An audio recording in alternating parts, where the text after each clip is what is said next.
I'm usually like We're on Mondays. late all the time, dude. It's not even that big a deal. For the last year, on Mondays, I'd go to the office at 8 o'clock, and I'd cut out like at 11, and then come home, and that way I was prepped and ready to go for the show. It's like this whole working a full day is new to me. Yeah, Stupid, yeah, it's been quite a while stupid, for me right? too. Yeah, Horrible. Yeah, exactly. Sucks. yeah. I don't want to do it anymore.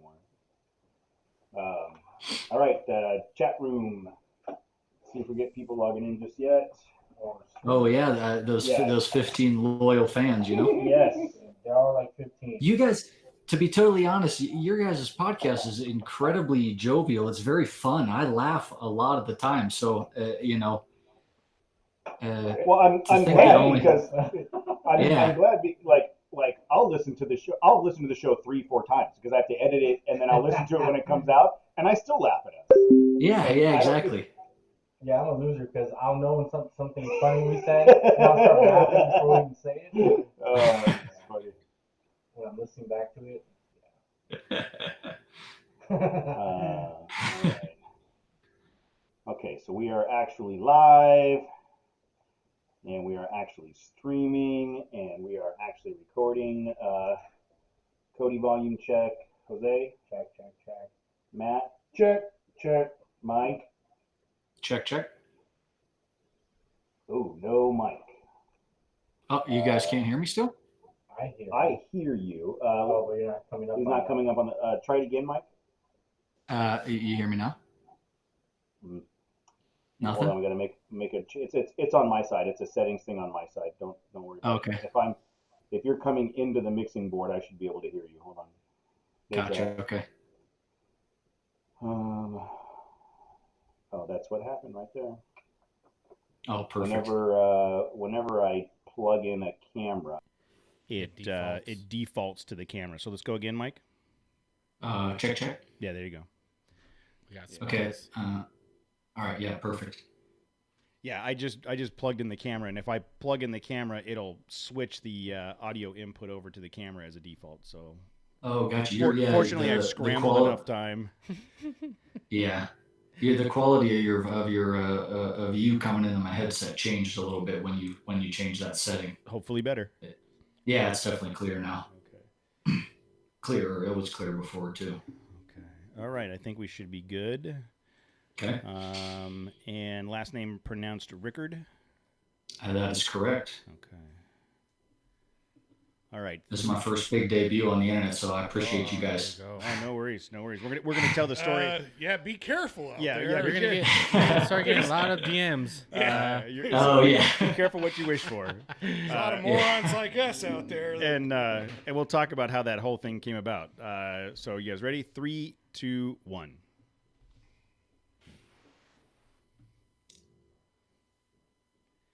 Hey everybody, it is 6:30 on Monday night. We are live in the studio, unlike last week's shit show of a recording. We are live in the studio again. Matt, Jose, and I are here. Right out the gate with the profanity. Right out the That's gate. shit That's show. what you're going to get. And joining us tonight on the big screen and on YouTube is Mike Rickard from Overland Flagstaff. How you doing tonight, Mike? I'm doing great, Cody. Thanks for asking. And the three of you guys. We're good. We're scrambling. We were talking about it a little bit before we hit record. Today was my first day of a real job, and I left the office at dark, which I haven't done in like 4 years. And At dark. like I'm usually out the door way earlier than that, and I have a lot more flex. But I'm going to have to work for a living for the next several years, and I don't know, man. Does anybody have It's rough. a line on the lottery? Like I don't know that I'm cut out for it. Yeah, seriously, it's difficult. If I had a line on the lottery, do you think I'd tell you about We it? are Oh, we yeah. are family. We are family, sir. I would expect you to share. Share, but you wanted the line on the lottery. I'll send you the number for the lotto line later. All right, I appreciate that. So Mike is joining us from Flagstaff, as you can imagine. The background here is one of our listeners, Tim. Let's see if Tim is in the chat He's room. saying he better get credit for this. I'm about to give him credit. So I'm about to give Tim credit, right? So Tim said that on his, I can't remember if it was Facebook or Instagram, but the Overlanding Flagstaff page popped up, and I'm sorry, Overland Flagstaff page popped up, and he's like, "Oh, this seems pretty cool." He dug into it. He sent me the post and was like, "Hey, you should check this out. This might be a good interview."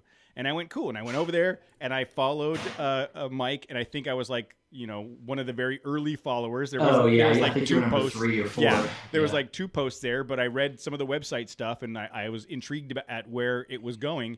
So I just hit follow, and then he followed back, and then sent an email, and then I sent it like back and forth, and I was like, "Hey, dude, we have Monday open. You want to come on the show?" That's the foresight we have here. That's the kind of planning this happens. But so Mike, tell us what in your mind what Overland Flagstaff is from a big picture. Like, what's the vision? Okay. The vision of Overland Flagstaff is basically, I've experienced such joy in wonderful just moments in life because I've been able to get out and go to those lightly treaded places on earth. So, places like Alstrom Point and, Cottonwood Canyon Road and Grosser's Arch and just stunning scenes of beauty, kind of really helped me, when, life kind of gets a little bit, man, and you got your daily struggles and work and all those things, you breaking away into nature is a great way to do that. And I also happen to be a big car guy. Pretty much anything with an engine and wheels is I'm a huge fan of that. So Yeah. I combined my need to explore with this kind of cool fad that had popped up as I got a little older in terms of overlanding, and so I combined those 2 joys and got behind the wheel of a car, of a truck, a Tacoma, and just kind of started setting out. And I realized that I was able to get a lot out of these experiences just personally. And so the idea came about to kind of share this experience with people. I mean, of course, the truck and the gear is something you rent, so you do have to contribute in that regard. But I wanted to give people the opportunity to get behind the wheel of something capable that somebody else who had spent years off-roading and overlanding in dozens of trips and lots of places, different environments, hot weather, cold weather, put together the gear for you. Each truck has a big binder in it full of destinations. There's pages on my website that are dedicated to that, because I wanted to allow pretty much anyone, whether you were somebody from the East Coast flying to the West Coast that had their own rig and who knew what they wanted to do, to go to Arches National Park or to go to the Grand Canyon, the North Rim of the Grand Canyon, or if you were somebody who lives in my town and says, "Well, I grew up in Chicago or Pittsburgh or like a city. I don't really know what the outdoors are like." So Overland Flagstaff's main philosophy is take the keys, go have fun. Yeah, and that's you've done. Based on what I saw, you've done more than just said. You're more than a car rental service, right? Anybody can go Correct. rent a truck. You've gone to the extent that literally sit your butt down in the car and go. And the truck is outfitted with all of the gear you need to spend a couple days out there. It's got like you said, the destinations and all that. Does it have a cooler full of IPAs by chance? It can. You know what? I pride myself on being incredibly flexible. If you want something, you ask me, I get it done. You know what I mean? I'll swing by the grocery store and stock it up with my wife will bake you cookies, whatever you want. Now, okay, look, now you need 3 more vehicles, because if you're making cookies, we're all going to come out, and I want my own truck with my own cookies. except I want Diet Coke and Monster in the refrigerator, not that stupid. That sounds good. We can do that. But yeah, Cody, that's a great point. Is I took the effort. I really wanted to make this turnkey. I really wanted to make it as complete as possible. I even offer free local delivery to any address within the city of Flagstaff limits, because I want when you get to experience nature, you get to be in it, and you're reminded that it exists.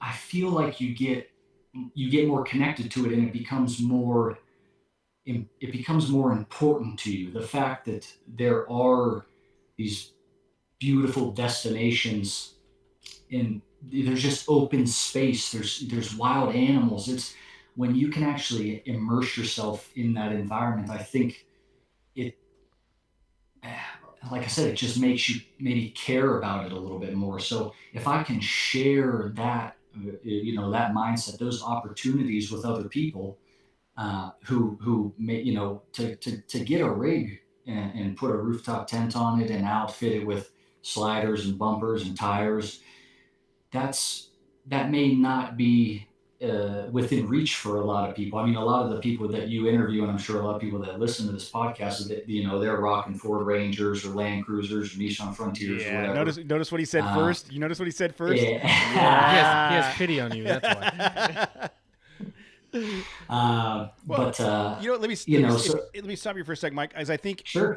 you were about to go down the route where some of our listeners wouldn't need this service, but I would disagree because I think that Okay. there are a lot of people that have a Tacoma or have a vehicle and they want to build it into an overland vehicle. They don't know exactly what that means, and they don't know exactly. So you know what? For a very reasonable price, you go to Overland Flagstaff, you rent the truck, you go out and spend a weekend in it, and you go, yes, this is what I want. So yeah, maybe I'm jumping the gun, but there are two big takeaways from this like business model. It's like, one, it allows someone or anyone that is thinking about getting into this hobby. It gives them an opportunity to see if they're even going to like camping Yeah. out in the wild. Correct. Yeah. It allows them to be exposed to all the different gear that's out that's available, and also it allows them to see what the Tacoma, if they're thinking about buying a Tacoma, Oh yeah. it allows them to see, like, okay, this is the way this is equipped. Is it the way is this how I want to equip mine Yeah. if I get it, or there's something different? Yeah. Or they might think that some people might think they want the Tacoma because Because it's a they great haven't truck. driven a Ranger yet, right. Oh yeah. But it may turn out that instead of them buying it and then realizing it wasn't for them, this giving them the opportunity to take this out for a couple nights, and Yeah. it saves you a lot of money in the long run. It's a very low barrier to Sure. entry, and it gives you a model, right? Mike has gone out of his way to build something that he knows works in this way. It gives you a model to where you take this vehicle out and you can go, hey, he had this many cups in there, this many, all of the things fit, and now I'm going to take this model back and start using it as the guide to build my own truck, whether it be a Tacoma or not. Like the Yeah. Overland piece, do I want a rooftop tent, right? Exactly. So Yeah, not yeah, many of exactly. us get the opportunity to test a rooftop tent. Like, you can now rent one for 2 nights, go see it, and go, I loved it, I have to have it. Or, you know what, I didn't like sleeping. Who was it I was talking to that said that they would never do a rooftop tent again? They bought one, put it on their truck, and sleeping up high and wobbling and then trying to get up and down. Getting up and down is like, if you have to go to the bathroom in the middle Yes, of the night. and I can't remember who it was we were talking to that said that, and they were like, "No, I'll never do a rooftop tent again." Well, you don't want to go out and spend a couple grand on a rooftop tent to then find that out Exactly. later. Yeah, correct. You're correct. And one of the things, while I was thinking about this idea, it kind of evolved from numerous other ideas that kind of fell together over time. But when I was researching other companies that kind of offer these services, one of the things that I found to be a barrier to entry was that they're rather long minimum rentals. Mhm. So some, 5 nights is a minimum amount of, Wow. of nights that you can rent. So I purposefully went all the way down to, you can rent this entire thing, you get everything for just a single night, because some people may not have the ability to even take a weekend, but if they can get a single night out with the family, with the significant other, and experience what we've been talking about for the past few minutes, I think that again helps me accomplish one of my personal goals, which is getting people out into nature. And thankfully, I was listening to a podcast, one of your guys' recent podcasts, with a gentleman, I think it was Expedition Team Overland out, and he was in Akron, Ohio. One thing is really fortunate for me, I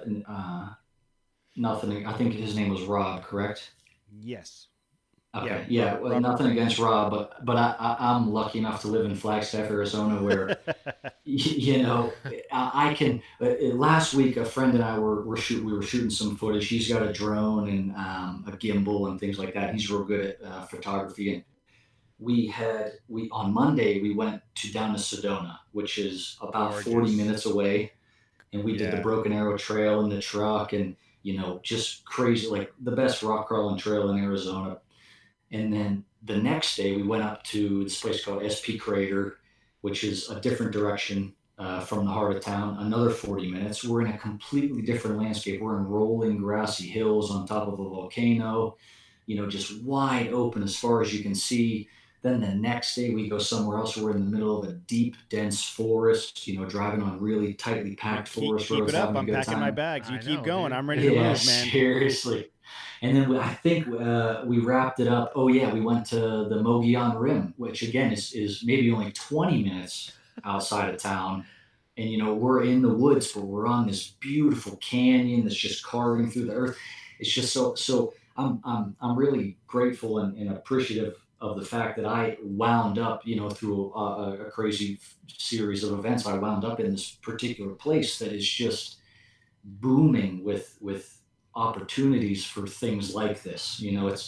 It's you don't have to drive 6 hours to get to one off-road park to hang out for the day. I can drive 20 minutes, hit a dirt road, and then I can literally drive for days on just dirt roads, only into the middle of nowhere. That's one of the things I love the most about the American Southwest is it's just so much open land that's just public that people can use. You can experience. There's even sometimes when it's boring, it just seems kind of flat. I don't know. You get up on a high vantage point, you take a look around. It's just really beautiful stuff. Yeah. Isn't there only like 3 cities in New Mexico? Like Tucson, Phoenix, and Flagstaff, and the rest is like Wild West. That's There's still- That's Arizona. Arizona. Where am I at here? That's what I said. What did I say? New Mexico. You said New Mexico. Flagstaff. Hey, have you ever been to Phoenix, New Mexico? Flagstaff. Not yet, but I'll I was go. looking at the map because I was looking Is that at where they saw the big locations. UFO? Right? Yes. I think that's where the Arizona. that's where Roswell. Arizona. There's only 3 cities in Arizona: Tucson, Phoenix, and Flagstaff. The rest is like Wild West. I picture people riding around horses This- in carriages. Just so you know, this is the guy that gets us lost all the time. Yeah. Shocking. You don't want to follow me? No. Yeah. Because I thought Phoenix was in New Mexico. Yeah, dude, this is Phoenix- not news. Phoenix This is, may be the 7th largest market, city in the country. Look, if this surprises you, any of you, I'm not surprised. no, I'm saying anybody No, listening. I just thought we had hit rock bottom. I didn't know there's still. I have several layers to go. You I say could dumb get- shit, I mock you. Yes. This is the show. Yeah, That's and how it's it pretty. goes. There's quite a bit of fuel. There's quite a bit of fuel there. Every week. No, we're pretty spoiled down here too, man. Like we literally have. Yeah. We drive up the freeway, and we have Cleghorn right Yeah. here. And that's like Yeah. a lot of Well, people. we drive up. We sit in traffic for a while, Yeah. and then we get to some pretty cool stuff. But like mileage wise, Nice, okay. it's what, maybe 10 miles from here. yeah. Cleghorn? Yeah. No, Cleghorn's 20. From here? Whatever. No, dude. It's I'm all asking. Why am I asking Cody, Matt? I'd say it's 17 miles. Can we? It's like 15 at All max. right. Well, All right. whatever. But it's like one of the premier spots to go off roading here because it's a fire road if you want it to be, or there's offshoots where it can get as technical as any other rock, black diamond trail can be. And it's Oh, right nice. ar- Yeah, and I didn't it's- know that. It is and it's right ar- 27.6 miles. Boom! I'm gonna do it off camera. Look at this. Is that the Cleghorn in New Mexico? Yeah, Cleghorn, New Mexico. Cleghorn Ridge. Cleghorn Ridge is 27.6 miles from my house. All right. Boom! You can't All see right, it. the tables have turned. Yes, I know what I'm talking about. So we have that, and then if we want to go to the mountains, we have Big Bear. We got. If we want a desert run, we have Johnson Valley. Like we're super spoiled down here in SoCal. Okay. Got it. Yeah. When I lived in SoCal, I was real big into cars back then. I didn't actually have anything that had 4-wheel drive, so completely different. Yeah, and you said you were in San Diego, right? Yeah, so a little south of you guys, but we would, Hold on, cruising up to Julian. Hold on. What is happening? What is happening in the background? Are you in a bowling alley? Oh, my apologies. My wife is hanging in an upside down teeter hang up machine. Oh, okay. Oh, okay. Well, is she okay? Because it sounded like Yeah. it sounded like she You fell. might want to check on her. It's just like Miss Rickard, are you okay? We're worried about you. She's all right. She's all right. She says thank you. Okay, I just want to make sure she was okay. Wait a minute. She's bowling upside down? Wow. And, living in a bowling alley might not be a bad Oh thing. man, yeah, that is. Yeah, it sounded like someone had a catastrophe in the background. So. Oh, but I appreciate you guys checking in, but she is all right. So what you said you were in San Diego when you lived in Southern California, right? Yes, sir. And how long were you there in San Diego? About 3 years. Okay. Long enough to know it was expensive and you can get a better house in New Mexico or wherever the hell you live now. I No, said it he's on just purpose. rolling with it now. I like it. He's just rolling with not it. that spite. Look, Yeah, at this the, point, I'm trying to help him expand to Overland, Oh, okay. New Mexico. That'll be the next rig, Oh, and then there you Overland go. SoCal. All Right? I'm looking at the expansion market. That's all. See, Cody, yeah, he's planning for the future. Yeah, actually, when I lived in San Diego, I was enlisted in the Marine Corps, so I didn't have to pay for any houses, thankfully. But I still know how expensive that place is. Yeah. So props to you guys for hanging out and Oh no living no there. no! Just so we're clear, I don't live anywhere near San Diego. I can't No. afford to live in Yeah, San we don't- Diego. Yeah, no. So there's like San I Diego. can't afford to drive through San Yeah, Diego. there's like San Diego, then there's like the LA, and then there's the dirt cities, and that's where I live. We live out in the dirt cities. No, you They- live in the cow country, dude. Yes, yeah. When I first moved into my house, well, into this neighborhood, it was dairy farms and agriculture 10 miles in every direction. So I'm cool with that though, because I couldn't afford Gotcha. I couldn't afford a house in San Diego. It's dumb. Gotcha. And you kind of said you had a crazy path to get you to Flagstaff, Arizona. What like was that through the military? Were you moving around a lot? I don't know, but as a young man, I grew up in Pennsylvania, or as a kid, I guess. So I kind of experienced snow and cold weather, and then I moved to Phoenix, and when I was in high school, and I just experienced a lot of really hot, miserable. It just is so hot there. And then I lived on the East Coast for a little bit with the Marine Corps, and then I ended up in San Diego. And when it was time to get out, I wanted to live in a different climate as an adult. So I said, Flagstaff is just a couple hours north of all my friends, and I had some family in Phoenix. So let me try to go to college there.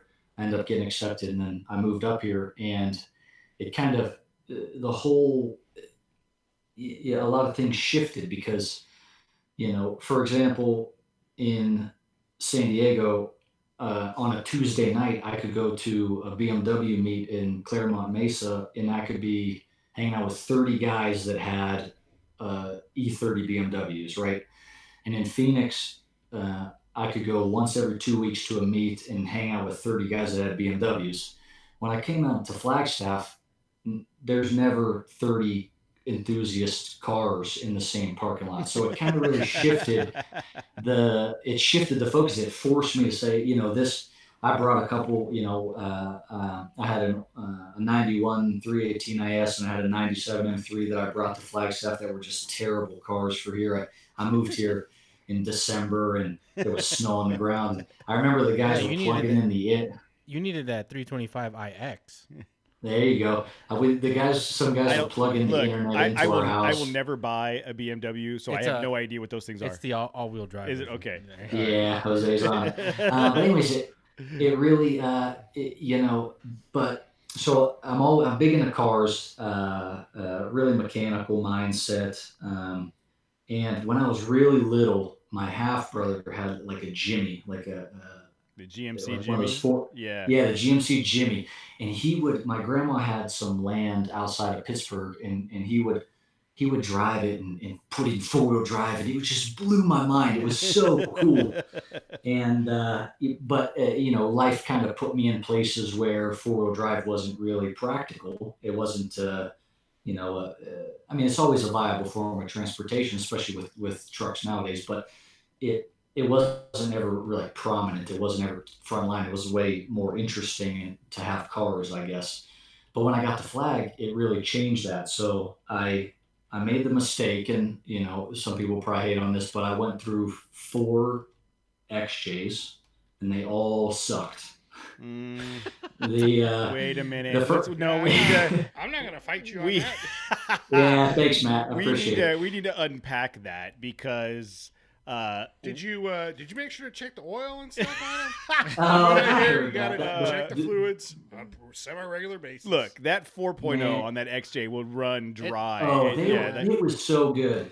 But the rest of it was, even the last one I bought was a 2000 Sport, like one owner, old lady. I went, I searched out for the perfect one. It still had death wobble. It was just terrible.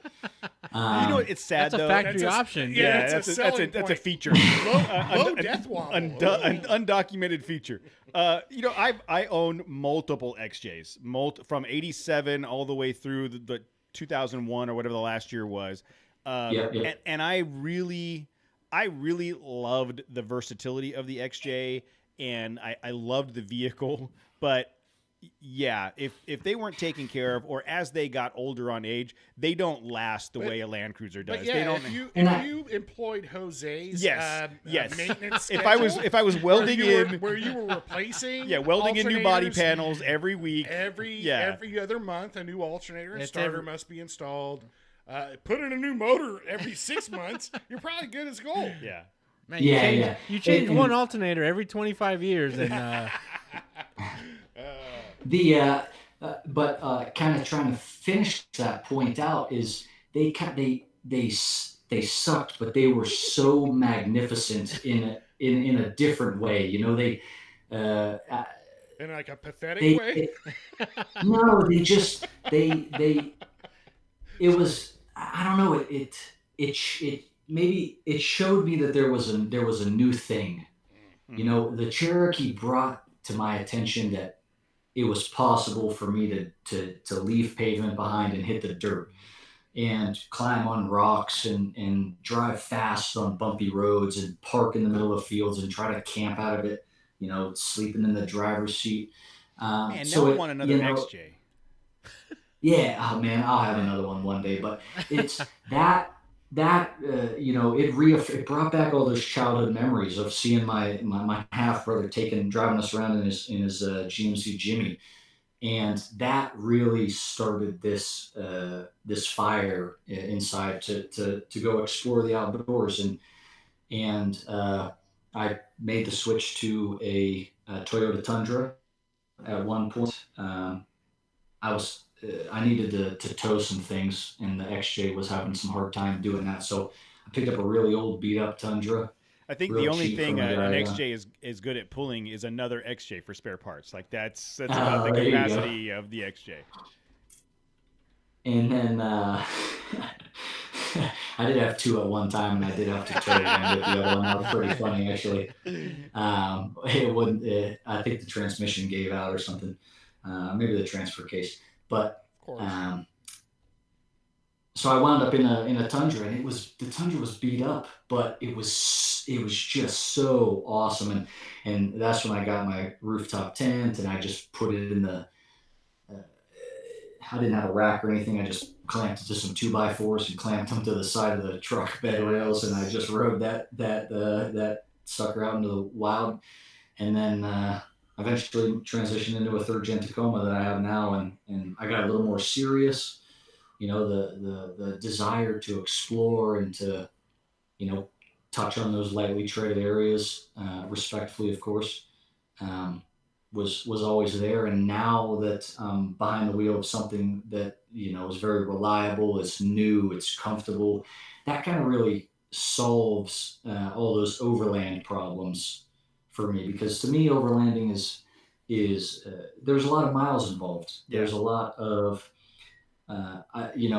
just last week I took the truck out to Broken Arrow and did Devil's Staircase, and the pink Jeep tours drive through there all the time, and you can hear them on the radio. They're like, "Oh, watch out for this guy. He's a overlander guy coming in here trying to rock crawl," and it's still a good time.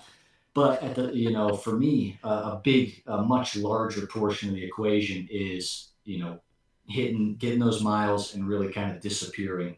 So I guess that's really a long way of saying, and I may ramble on a lot, but so you guys can cut me off whenever you need. But it's just that's kind of how I got to this point as on on an off-road exploration overland type level was through a real young kid. I think I must have been 7 or 8 years old the first time I saw that, and that passion just was lived inside of me. It was hidden underneath the surface, and then when I got to where I am now, it kind of forced it to come up to the top, and then I just ran with it from there, I guess. Yeah, and I If think that there's makes any sense at all. no, it does, because I think there's a lot of that in all of us that do the off-roading and overlanding, whether it be Yeah, that's pretty typical of all of us. Yeah, I think for the most part. whether it be your brother that was in the Jimmy, or you saw that cool truck that you wanted, but there's something, right? And then the first time you get to take your vehicle on a dirt road without dying, and you're like, this is amazing, I want to do this again.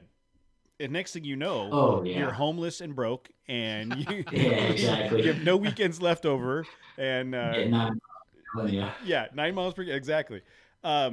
The so as you when did in the course of that XJ Tundra Tacoma, like that whole process, when did you decide that you wanted to share this with people enough to start the business, the Overland Flagstaff business? I guess it probably started 2 years ago, but it was very low level. It was like a very it was an infant level idea. Just I didn't I was pretty busy. I just started a new job, and I didn't have the time to make it a reality. And then over the years, it's in the back of the mind, your brain's kind of processing a little bit. It's like, oh, how would this happen? How would that happen? And then I had the opportunity to meet a gentleman who lives down in Sedona, who rents out Jeeps, and he took the time. I took him to lunch. We sat down. We talked, for hours and hours. I asked him question after question. And he really taught me. He answered a lot of my questions. A lot of these, everybody. I tell people about the idea. They're like, X is the insurance for one Here's the example. Is a obstacle. thing. Yeah, what's the How obstacle? do you deal with that? So he was able to give me a lot of guidance on that, and I still sat on the idea. And a brief side tangent. I heard one of your other interviewees say you guys like side tangents, so I'm on a side tangent too. Part of the part of what is so engaging for overlanding for me is that connection to a bunch of mechanical components to the vehicle. It's I don't know, it call me crazy, but you start to care about it. I don't, it starts to become something that Cody, Cody has no idea what you're talking about. It. Oh, Saying, come yeah, on. He does not. it's He's ready to shed that Ford like an old pair of pants. I care Little pair of about all pants? of my vehicles Whatever. equally, even if I only have them for a short period not of at time. all. Not at all. For those, Exactly. for those 3 months. You equally not care about any of your vehicles. That's it. Ready to move on. so the you drive deep into nowhere. You don't have cell phone reception. You haven't passed a gas station in 10 hours. You're on a really bumpy road that is, you're traveling at maybe 2 miles an hour. You're really in it. And that teamwork between man and machine is really one of my favorite things. So getting back off the tangent now that was the hardest part for me. The Tacoma that I own is the nicest thing that I've ever had. It's the nicest thing I've ever bought. So the idea of handing the letting keys over. Yes, exactly. Sharing it was that, Cody, that is probably what ate up about 22 months of those 2 years that this idea is I couldn't quite bring myself to say, here, Yeah. go. Oh, Because Well, let's be realistic. Like, it's not cheap to outfit a vehicle like your Tacoma, no. and then and doing it the way you all that time and effort that went into it. Now oh yeah.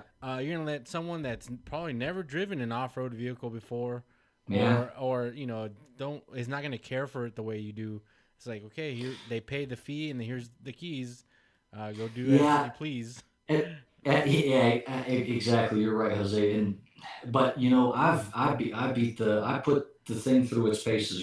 I attempt to see if it stands up to that legendary reliability that everybody talks to. So you know,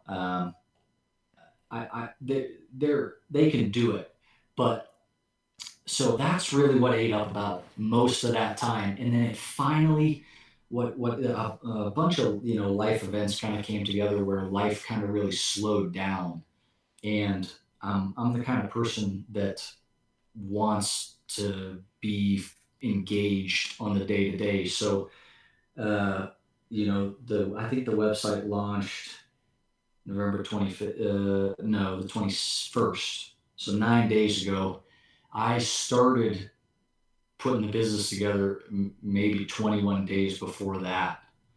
So it just was this right. Life kind of came together and said, "Hey, you got some free time. You have this idea. Do it." So that's kind of how it came about, I guess. What if somebody just decides to rent your truck and then just use it for day to day, like commuting, and maybe they just want to help move a buddy or something? They wanna look like cool. a refrigerator or something. I mean, hey, they're gonna take it wheeling. They're gonna have it a few days, and then hey, I got a truck, and then they're just gonna like go to Home Depot and start. That's I fine. think. I don't mean, know. I'm just throwing it out That's there. part of the experience. Oh. Part of the experience. Exactly. I still have a lot to learn. It could be, Cody, you said in your email, you're interested to see where this venture goes. And my response was, yeah, me too. Everybody I share the business with and the idea with, they all think it's really cool that the experience it will be something that you can't find many places, Yeah. if any places. So hold on, if somebody wants to take it and get 2x4s at Home Depot, I mean, I pick up 2x4s with it all the time. It's still there, so I think it'll be just fine. I love the idea. I think it's a great idea, and I can totally empathize with the fact that all of the logistics behind how you would actually do this is the limiting factor, right? It'd be one thing if you were like, you know what, I happen to have $100,000. I'm going to go buy 4 vehicles and I'm going to outfit them. Yeah. Like there's a friend of the show, a Big Bear Jeep Experience here in Big Bear, California. My brother works on their vehicles all the time. Desi has 5-6 Jeeps. They're all outfitted. They're all designed specifically for people to rent. It took him a while to get there, but it'd be one thing to do that. It's a whole different thing when you're like, I have built my truck, and now I'm going to let Jose drive my. No, Jose would take care of my truck. Jose would do great. I wouldn't let Matt drive my truck. I don't care. I don't care what the rental fee was. You know what? Especially if it's like a rental, like Yeah. Guess deal. I'm not driving your truck. There's no need. My truck is way more reliable for one. And then number two, didn't you loan your truck to like some Australian people that went down to Mexico to smuggle drugs or something? but that was the good one. That was the Tacoma. Oh, that's right. No, but also launching this endeavor like during a pandemic. Yeah. It sounds counterintuitive, but it's actually pretty cool because most people want to get away from. Yeah. Exactly. Yeah. Someone is sitting there going, you know what? I need to get out of Yes. my house because I've been stuck here. Exactly. I don't have a tent. I don't have a truck. I don't have here you go. 2 nights, boom, done, like handled. You know what I mean? You can't go to hotels in a lot of places. No. You know what I mean? And for the cost on the website, it's less than going to a hotel for 2 nights. I mean, you can easily see where there's a market for this. For sure. So I think what we do is we set up a satellite office, Overlandings, overlandings, i.e. IE. overlanding the Inland Empire. We outfit Matt's truck and we just loan that out. You on board, Jose? I'm in. Okay, we're taking rentals for Matt's truck starting now. Anybody interested? Hey. Send an email. Yeah, I mean, if you need to move a refrigerator or you want to go to Home Depot to pick up some drywall or whatever, yeah, I'll rent you my truck. No problem.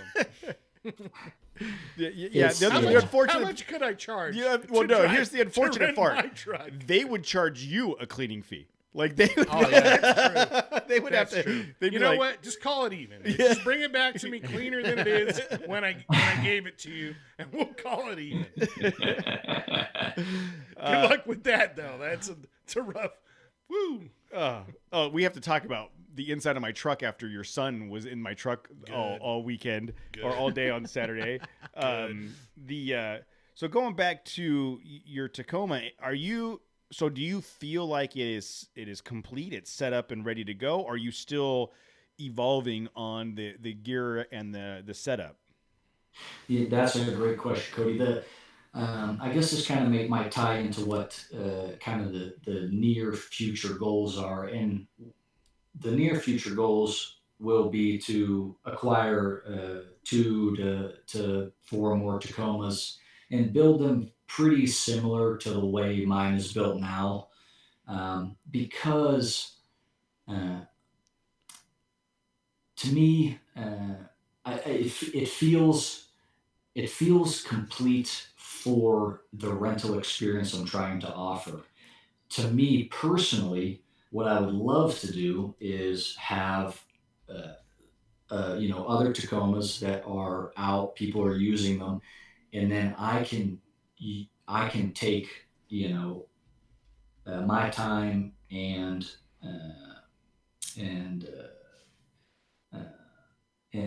effort and make my Tacoma a little bit more my style, which is a little more aggressive than it is currently. It's the truck is great for what I want to offer and share to people, because I have a power tank and radios, and I have a bunch of stuff that I use because I'm comfortable using them. I think they're vital, but I don't want to. It's not quite use. A power tank is a kind of a dangerous thing. Yeah. And inflating tires is. So I want to avoid that kind of exposure. So the way the truck is now is perfect for the rental experience, but I'm hoping I can quickly phase out the truck that my Tacoma, for less of for lack of a better term there, and make it a little bit more aggressive, for my own personal use and my own personal needs. But for the most part, I really try to tread lightly in kind of all those various definitions of that phrase. Yeah. I will, if somebody's like, hey, you should probably try driving through that crack, peer pressure works on me, I'll give it a shot. But I don't need to try to conquer a boulder field, for example. That is not one of my, main focuses. So keeping the truck light, pound wise is exciting, because it's easier to drive. I can go faster on dirt roads, which I really like.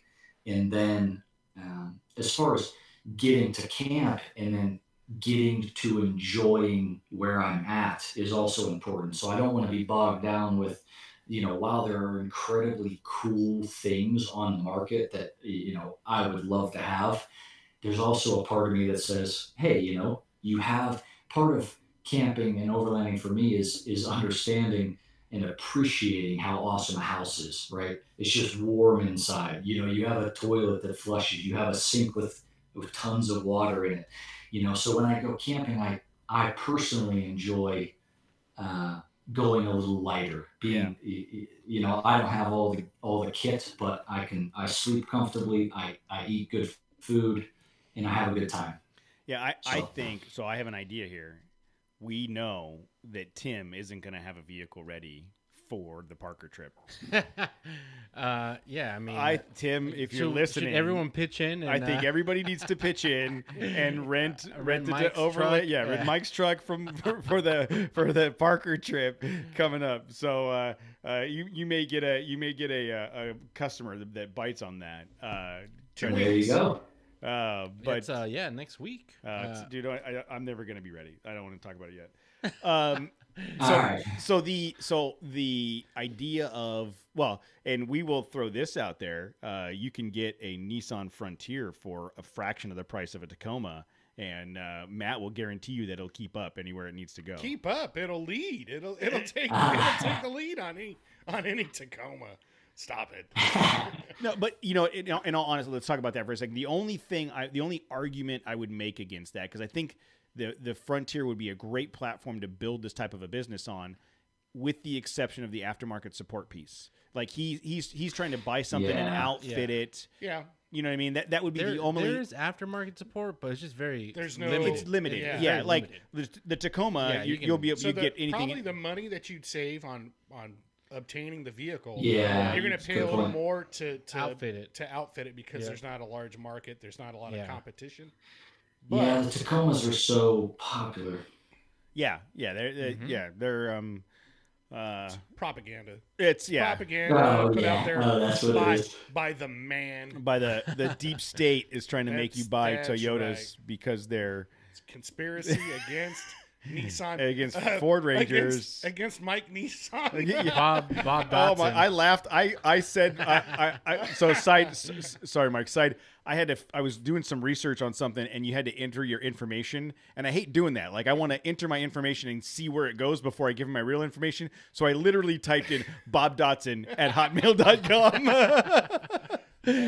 So last week we decided that was it Frank Nissan and Bob John- It was Mike Nissan. Mike Nissan, Bob and Dotson. Bob Dotson were the guys that started the Nissan and Dotson company. They were cousins.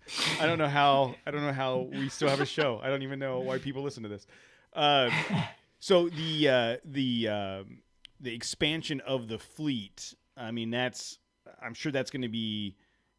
It's like the catch-22, right? If you had more fleet, you could have more people rent at one time, but you can't really expand the fleet until you start getting people booked to a point where you're all booked up, right? I mean, it's like that catch-22 of how do you when do you ramp up? Correct. And I'm a very analytical individual, so I've kind of built this whole business in Excel. I'm fairly proficient in Microsoft Excel, so I kind of laid it out. Watch Oh out. my Cody's getting goodness! excited. You guys are Like gonna I can exchange feel numbers. the pitter patter in my heart. We're going to talk about spreadsheets. Even in the chat room, Mud Raider was saying that I should build a spreadsheet for you, but you've already got it handled, and it makes me feel good. Oh yeah, I mean, so yeah, I'm incredibly analytical. I mean, I'm an engineer by profession, so it's just I do a lot of calculations, and Excel's just a fantastic tool for that. So I kind of built this business out. I'm sorry. I built my first pivot table last Wednesday. Nice. So, and I know how to use it. Nice. And he's Nice. a project manager. Yeah. Oh yeah. Sorry. That was a little tangent of my own. You guys got all. Oh, hey, I had like to tangents. contribute.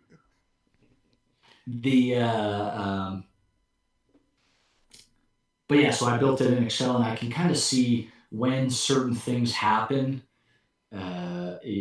Whether requests are made, a certain number of requests per month for the same day, or certain amounts of days per month are rented, where it makes sense to buy a second, truck. And I'm ready to buy a second truck. I just part of that analytical thing is I'm very risk averse, so I need to.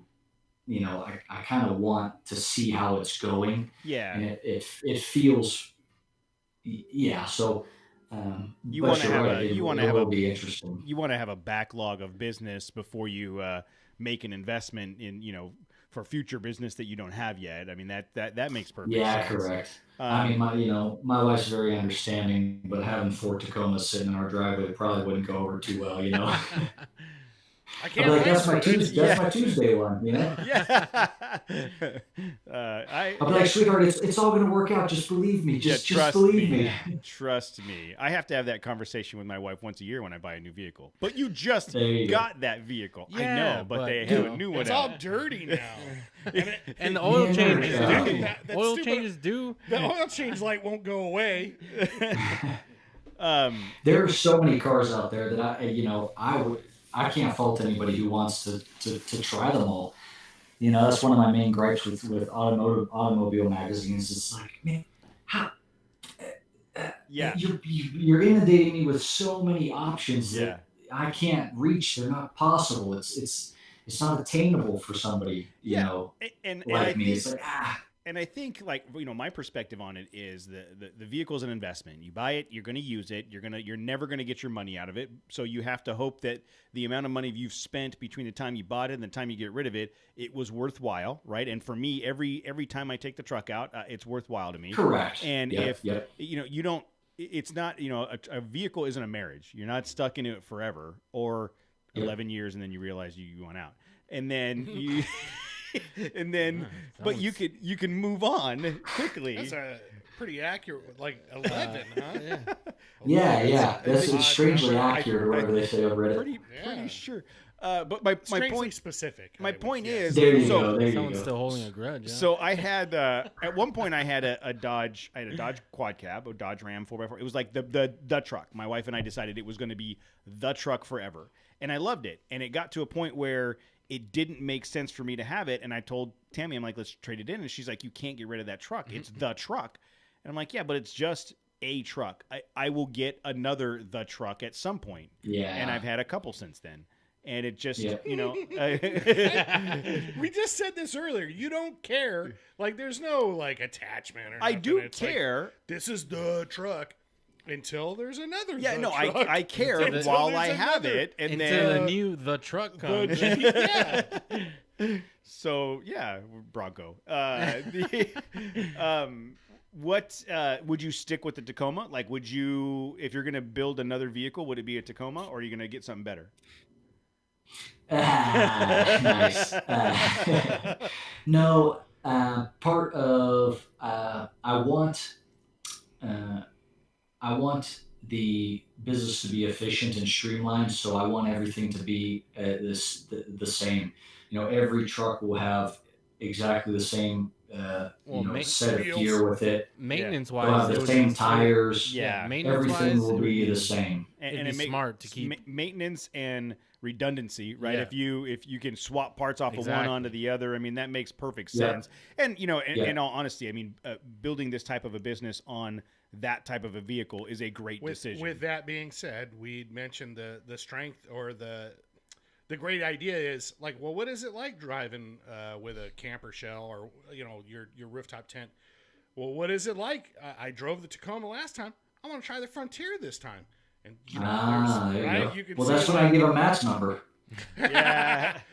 We'll have a little come link on out. the website. Goes over to Matt's website. There you go. I mean, you can go multiple different directions. Like you can build like duty specific Tacoma, like a pure desert runner. You can build a rock crawl sure. Tacoma. You can build an Yeah. overland. or even the inside the overland genre. Yeah. You have the Tacoma with the bed rack like he's got now in the rooftop tent, the Tacoma with Yeah. pulling a trailer with the rooftop tent, You can the have a Tacoma with a minimalist camper one, shell. Yeah. like just I mean, you Yeah. could make a whole fleet of Tacomas all designed for quote overlanding, Right. all in different all equipped configurations. different ways. It's like a That's six-pack a of really good point. tacos. 6-pack of tacos with cilantro on one, yeah, hot onions sauce. on You another. Yeah. got all different Al flavors. Pastor on one. yes. You got chicken on the other. Yes. Yeah. Ooh, a taco plate sounds. No, nice. that's a good point. But And, yeah, and that'll Tacos be, are always a good. you know, I want to stay real fluid. I want to take the, you know, input I receive from customers, how I notice things are going in the overlanding community, you know, as a whole on social media, and kind of tailor the direction of the company towards, you know, that aim. I don't want to be stuck in a way and say, no, they're all going to be like this. If Yeah, things yeah. change over time, and you know, I would love to have like a Go Fast camper or a Habitat on the top of one of them. I think those are just, they offer a completely like maybe not. They offer a different Yeah. approach Yeah. and a different experience because they're a different component on the truck. So those are all good points. And one of the things I need to make sure I stay focused on is paying attention to what's working and what, more importantly, what isn't working, and adjust course as required so that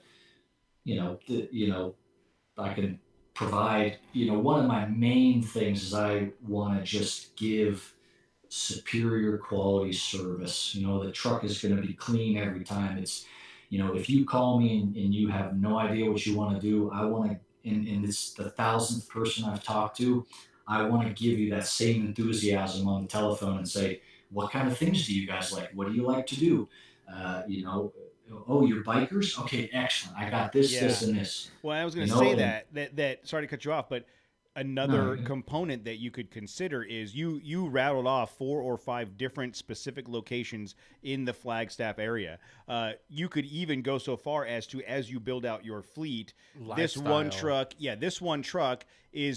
it'll do everything, but it's definitely geared towards Sedona because it has a bike Yeah, rack on yeah. it and it has whatever. Lots of crystals hanging from the. Yes, it's There you go. That's in there. yes, it smells like patchouli when you open up the door. I've been to Sedona. I know about the vortices. I know all But- about it. But for each of the A locations, lot of dream catchers there too. Yeah. Or Oh yeah. Yeah. Oh yeah. They give you one as you go, as you come in. Like here's even a dream even catcher, the sir. McDonald's is green in Sedona. Even the McDonald's is green. They don't. But like for each of the locations, like of the map that you say, here's all the different things that we think you can do in the area.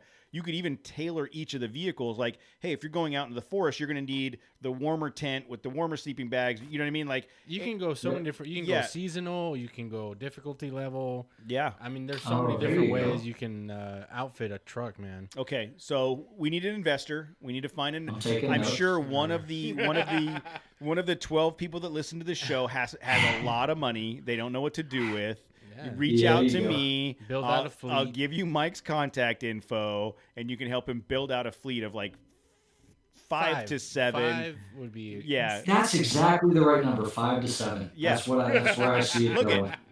at that would be, and again, Yeah. going back to using the Big Bear Jeep experience as an example, that's about where Desi's at, and he does the combination of, you can rent his Jeep and go out for the day. He will take you on a guided tour, or like he does Yes. the like corporate events, like Yeah. Teamwork building. yeah, well, teamwork building, and Yeah. he does a lot of work with Nexen. So when we did the Nexen Ride and Drive, he put Nexen. He always has Nexen tires, but all of the people that were participating were people that Nexen was working with to try to expose them to the tires. Yeah. So all of us got to drive different Jeeps on different size tires, all with the Nexen Roadian MTXs, and that was like, a great experience. You can bring all kinds of people together. But he does do like corporate building events where, you take an off-road trail and your project manager has to spot you to get you up this trail, right? I mean, and you got to learn to trust each other, which is a bad decision all the way around. I don't think anybody wants me spotting anybody anything. You wrecked me this weekend. What? You didn't. You just kept going. Are we still It talking didn't about matter. off-roading or? Yeah. It didn't matter what I was pointing at. You just cocoon. Yeah, I did kind of just bump it. We'll talk about that. But seriously, I mean, the model works, right? I mean, for sure the model works because there's I thought your brakes went out and you were just gunning it like. because you've talked to someone that does it. I know of like Desi up in Big Bear that does it.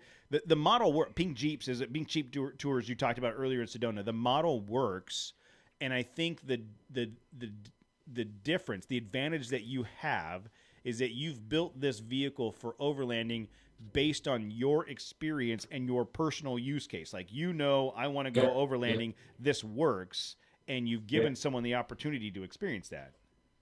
Yep. Yeah, they don't. I take all those or I attempt to take all those unknowns off the table and give somebody a functioning product, and even if they wanted a functioning plan that I've personally done. I've been there, whether it's been the summertime, the wintertime. Exactly. And one other thing you touched on, and that if I have the time, I'd like to elaborate with is. Earlier, I kind of talked about the near future goals, but some of the more far off future goals, definitely involve guided tours. When the fleet is 5 to 7 strong, I would love to take to yeah to go to corporations or organizations or groups of people and say, hey, follow me. I will take you to, these unknown places that I love, the fire towers and these epic views, and join, come on for a guided tour. So that's one of the things I'd like to do in the future. But um, and a little side note too, I'm big into sustainability. I'm big into the earth. So um, a portion of each rental goes to maintaining local mountain biking and hiking trails. I'm working with a couple other business owners and individuals to create a program where a portion of each rental will go towards planting trees. That's cool. Because when I feel like when you invest in nature, again, like I said earlier, you kind of care about it a little bit more. And sometimes I feel like, if I have the capacity to make even a slight difference, why not? Why not do that? Why not? That's very You know, positive of you, because any money that I made in that endeavor, it would go towards my new TRX. That's my new Dodge. Oh man, the TRX is my God. sweet. That just means that I got to make a lot of money. At least but you're that's- honest. Oh yeah, that's exactly. I'm not giving back to nobody. I'll be out front. Trees. I'll tell you, thank you for renting my truck. This extra money is going to me getting a Dodge Actually, TRX. I just got a TRX, so the rates are going up. Yeah. Yeah. Well, Mike, I have an idea that could help you with the fleet. Now, it's Sure. really going to be dependent on the status of your ability to negotiate with your wife. But I think all if right. you were able to talk her into buying a 4Runner as her daily Oh, driver, okay. right? So she buys a 4Runner as her daily driver. You outfit it, maybe not full overland vehicle, but lift, Like tires, Overland Light. like a mild build. Okay. So now, when you book the guided tour thing, you take the 4Runner out. Somebody rents the truck, right? You've got 2 vehicles in the fleet serving multiple purposes.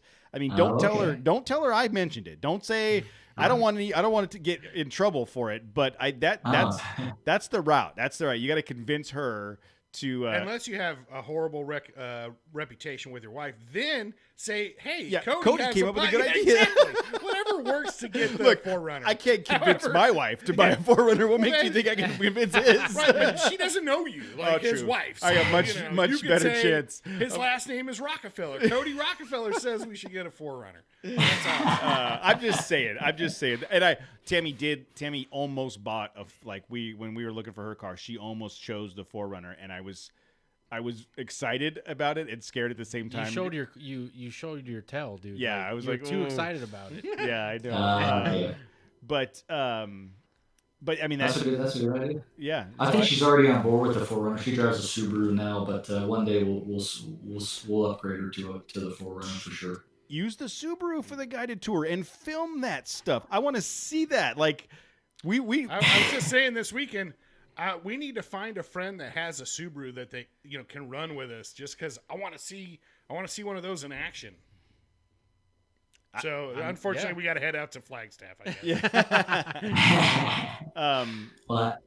But the idea of the added service, the additional service of someone that's interested in this, that wants to rent the vehicle, and then for you to say, I will take you on a guided, I'll take you on a place to camp. We'll camp for the night and come back. That's even that much, cooler because it's going to get.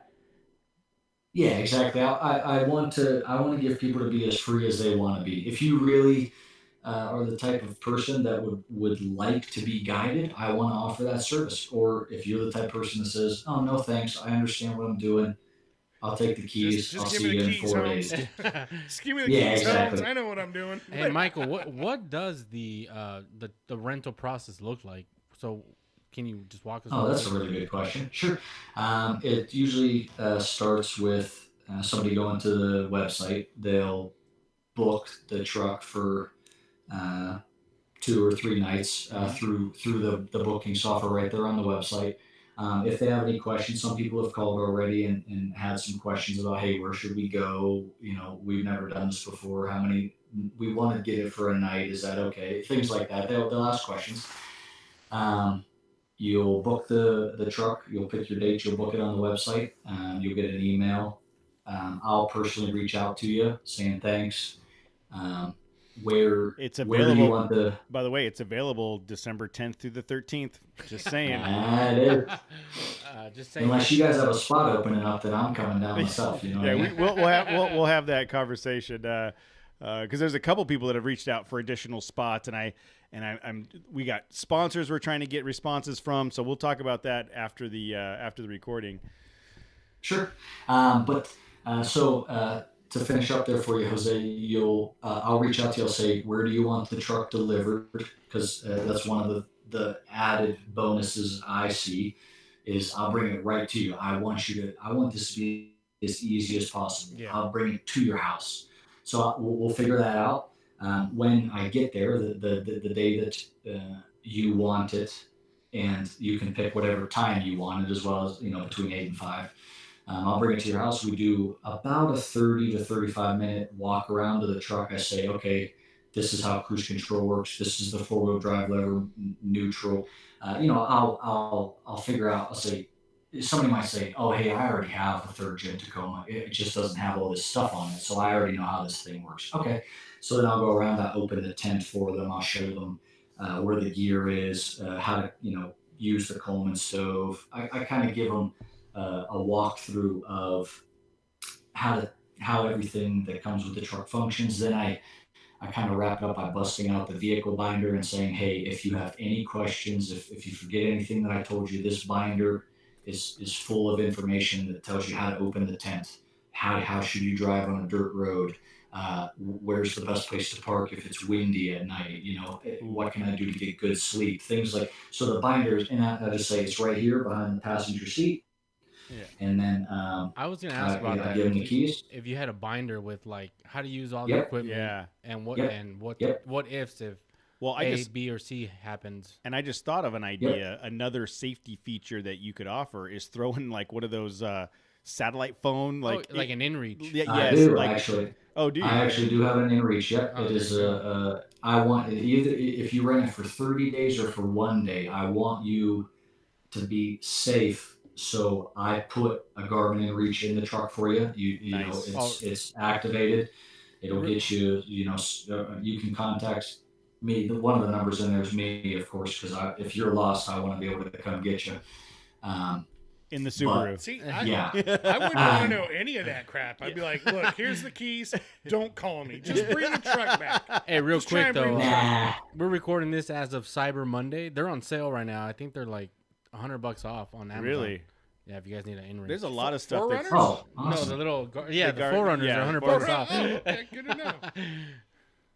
Yeah, I throw in one of those battery jump packs as well, just Oh, in yeah. case. Those are on sale too there's. today.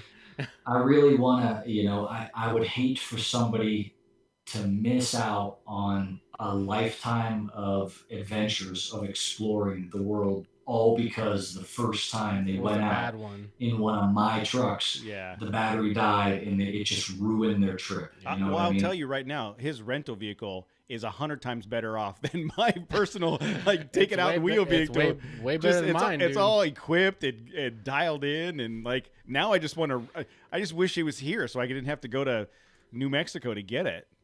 There you go. But yeah. Come on, Matt. Come on, Matt. That was funny. Why do you roll your eyes at me? It's not even worth a comment, dude.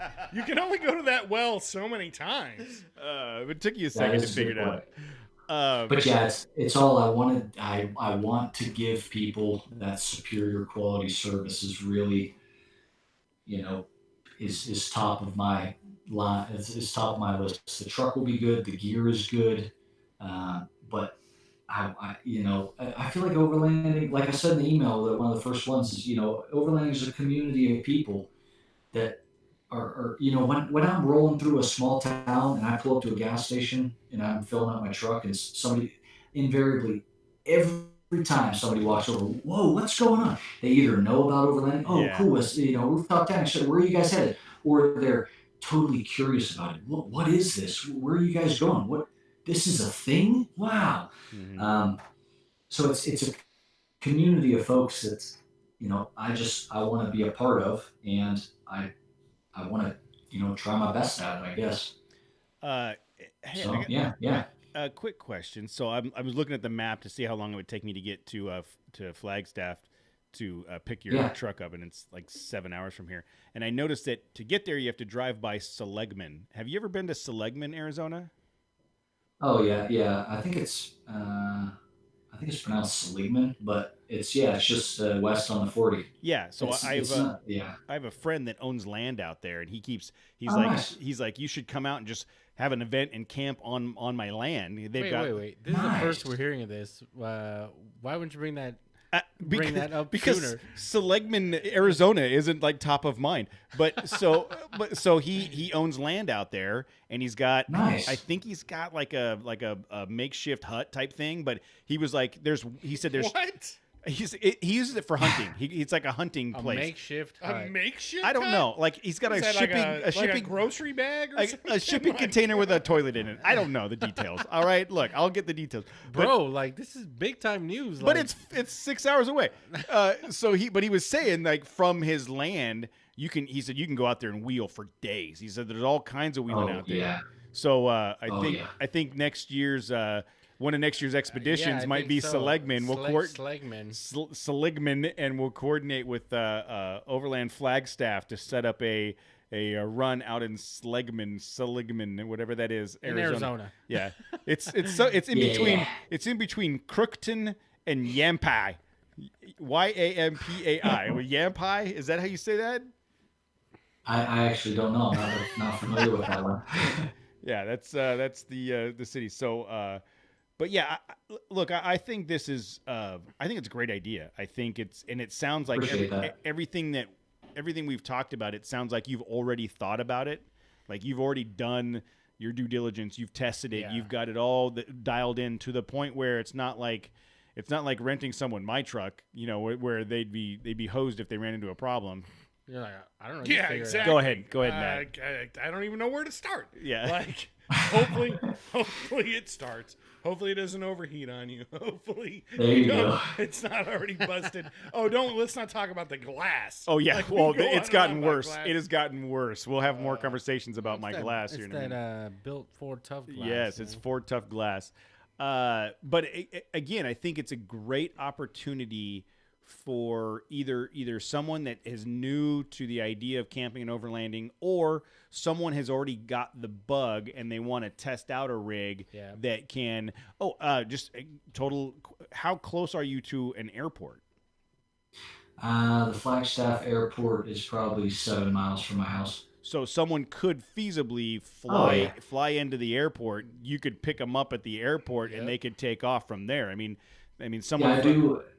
Yeah, I also do delivery. I'll deliver and pick up the truck from Sky Harbor International Airport in Phoenix, Arizona as well. There you go. There is Yeah. a fee associated with that, but I will bring it right to the terminal. Yeah, think about that. If someone from any of the Yep. Southern California, Utah, Texas, all of those, Yep. that Southwest Airlines hub into Phoenix, you can catch a Yep. flight for $40 round trip. You know what I mean? Yep. And fly in, pick up the truck, go wheel in the Flagstaff area for 2 days, and come home. That's pretty dope, That's dude. dude, we got to do Yeah, that. yeah. You can head hey, south to Tucson if you want. You can go wherever you want. You need Yeah. to get 2 more vehicles, because I think we're gonna fly in. It's like in I'm working on February. We'll fly in. We'll book it right now for February. So we need 2 more vehicles. After my Instagram blows up being on your guys' podcast, man, I'm just you're it's gonna gonna lose- just be lose booked. You dude. might followers. want to push that back from February to like. You should. Actually, Well, let's not even talk February's about good. months. You're just saying what year Yeah, though. exactly. Yeah, Like yeah, 2025. You might want to recalibrate your expectations on our input. Nah. But thanks though. Yeah. If you lose followers, expect that too. Yeah. He talked to those yahoos. All of our followers came from a contest, and no one wants to listen to us anymore.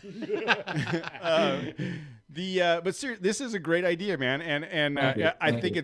it's super interesting that you started it like a handful of days ago, and here we are having the conversation about it. And thank you to Tim, who's probably not in the chat room anymore. Tim for getting us connected like this. It was a great idea. I'm very interested to see how it plays out, and I am hoping that we get the chance to connect soon and kind of Yeah, get into more detail about it. But I mean, you've got a Sure. winner. You've got a winner here. So people, please, if you want to do this, go find him at overlandflagstaff.com. On Instagram and on Facebook at Overland Flagstaff, and that is in Arizona, people. Just so you know, Not New Mexico. It's not the Flagstaff, Uh-huh. New Mexico. It's Flagstaff, Thank you. Arizona. But no, seriously, thanks for coming on the show and telling the story, because I really see this as an opportunity. This is going to be something big, and like 6 months from now, we're not going to be able to get on your calendar Yeah, and I talk know, about dude. it Oh anymore. yeah, no, you guys. I have tremendous respect for you guys. You're already, putting me on the thing you created that you've been working on for years, and that you put your, life into. So I won't forget this. Well, thank you, but it's like you said, Cody feeds us, so there's Yeah. I mean, there is I some know. incentive. there is Tammy incentive. feeds you. Cody didn't That's do true. anything. Tammy feeds you. Okay. If it was Well, up to whatever. me, you'd get that text that you There's- get every week that says you better pick up food on your own. Dinner on your own. Dinner on your own tonight. Like, if Tammy's not here, that's the message that goes out at 3:00 in the afternoon. Dinner on your own tonight. I ain't making you nothing. Either that or Well, I don't pick want me, you making either that or me pick me anything. up some food on your way here. Yeah, Jose, pick up a Hey. pizza at Costco real quick.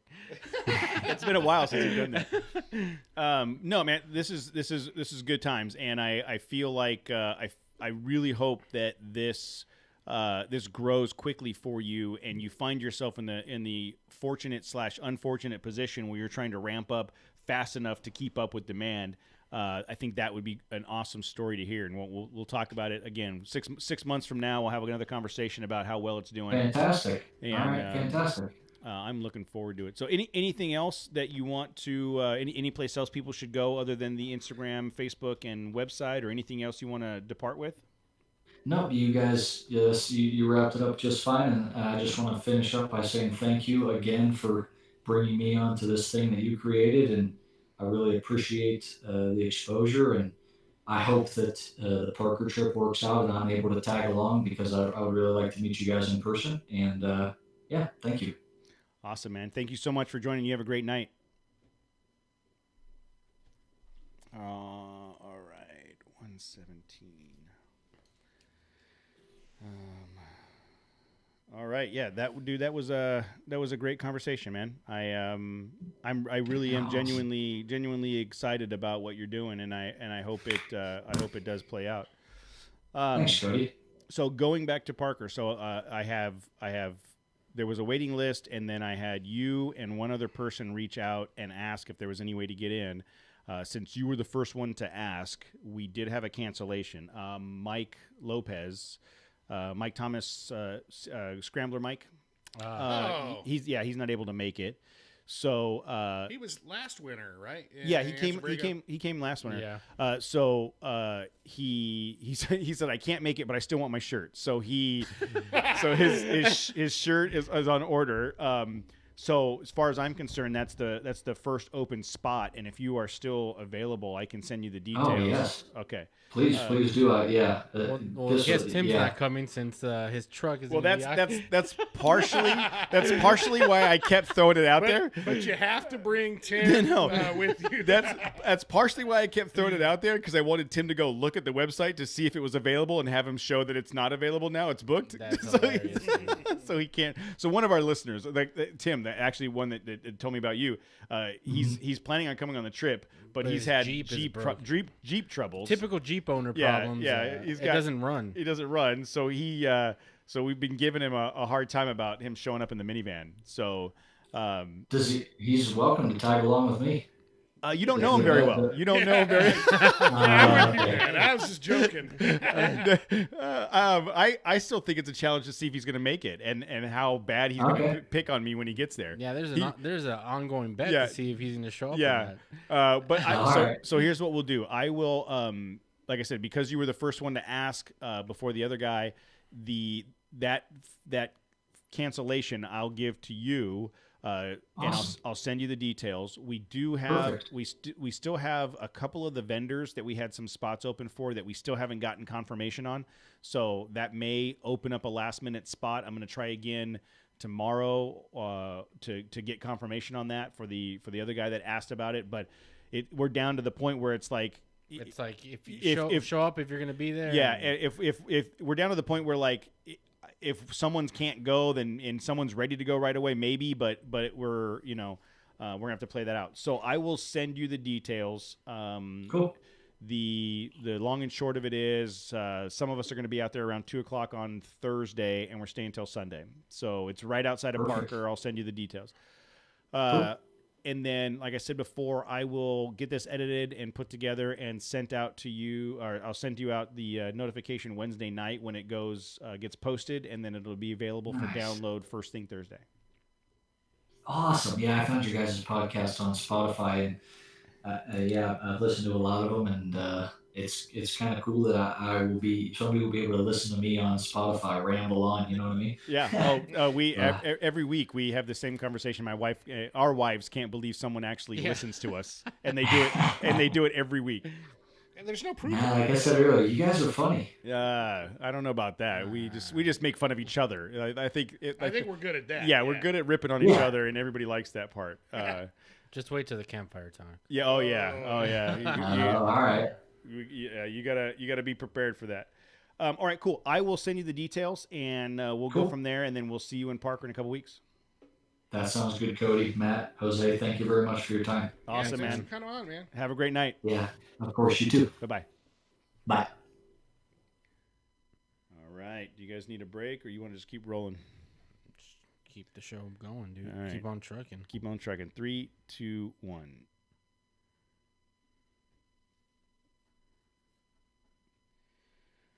All right. So as we were talking about with Mike, Parker trip's coming up. I am It's a point of no return now, dude. yeah. At this Too point, many I mean, things are set in motion. shirts have been ordered, stickers have been Is delivered. there like some doubt? Like, Oh, maybe no, we're no, not I'm just doing saying, it or like- something? Well, I'm at the point where Jose, like are you going? I don't know. Am I? Yeah. Okay.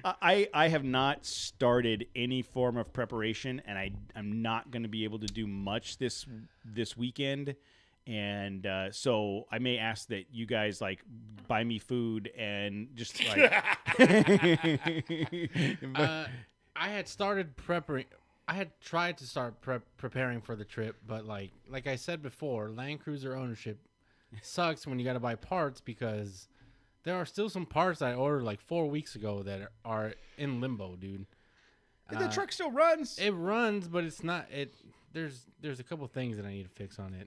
All right, that's on you. Yeah, no, it's like for this long trip, I have to get them fixed. But, yeah, and I had ordered something that said it was going to be ready by the certain date, and it's already week 4 on this thing, and I don't know if it's going to happen by the trip or not.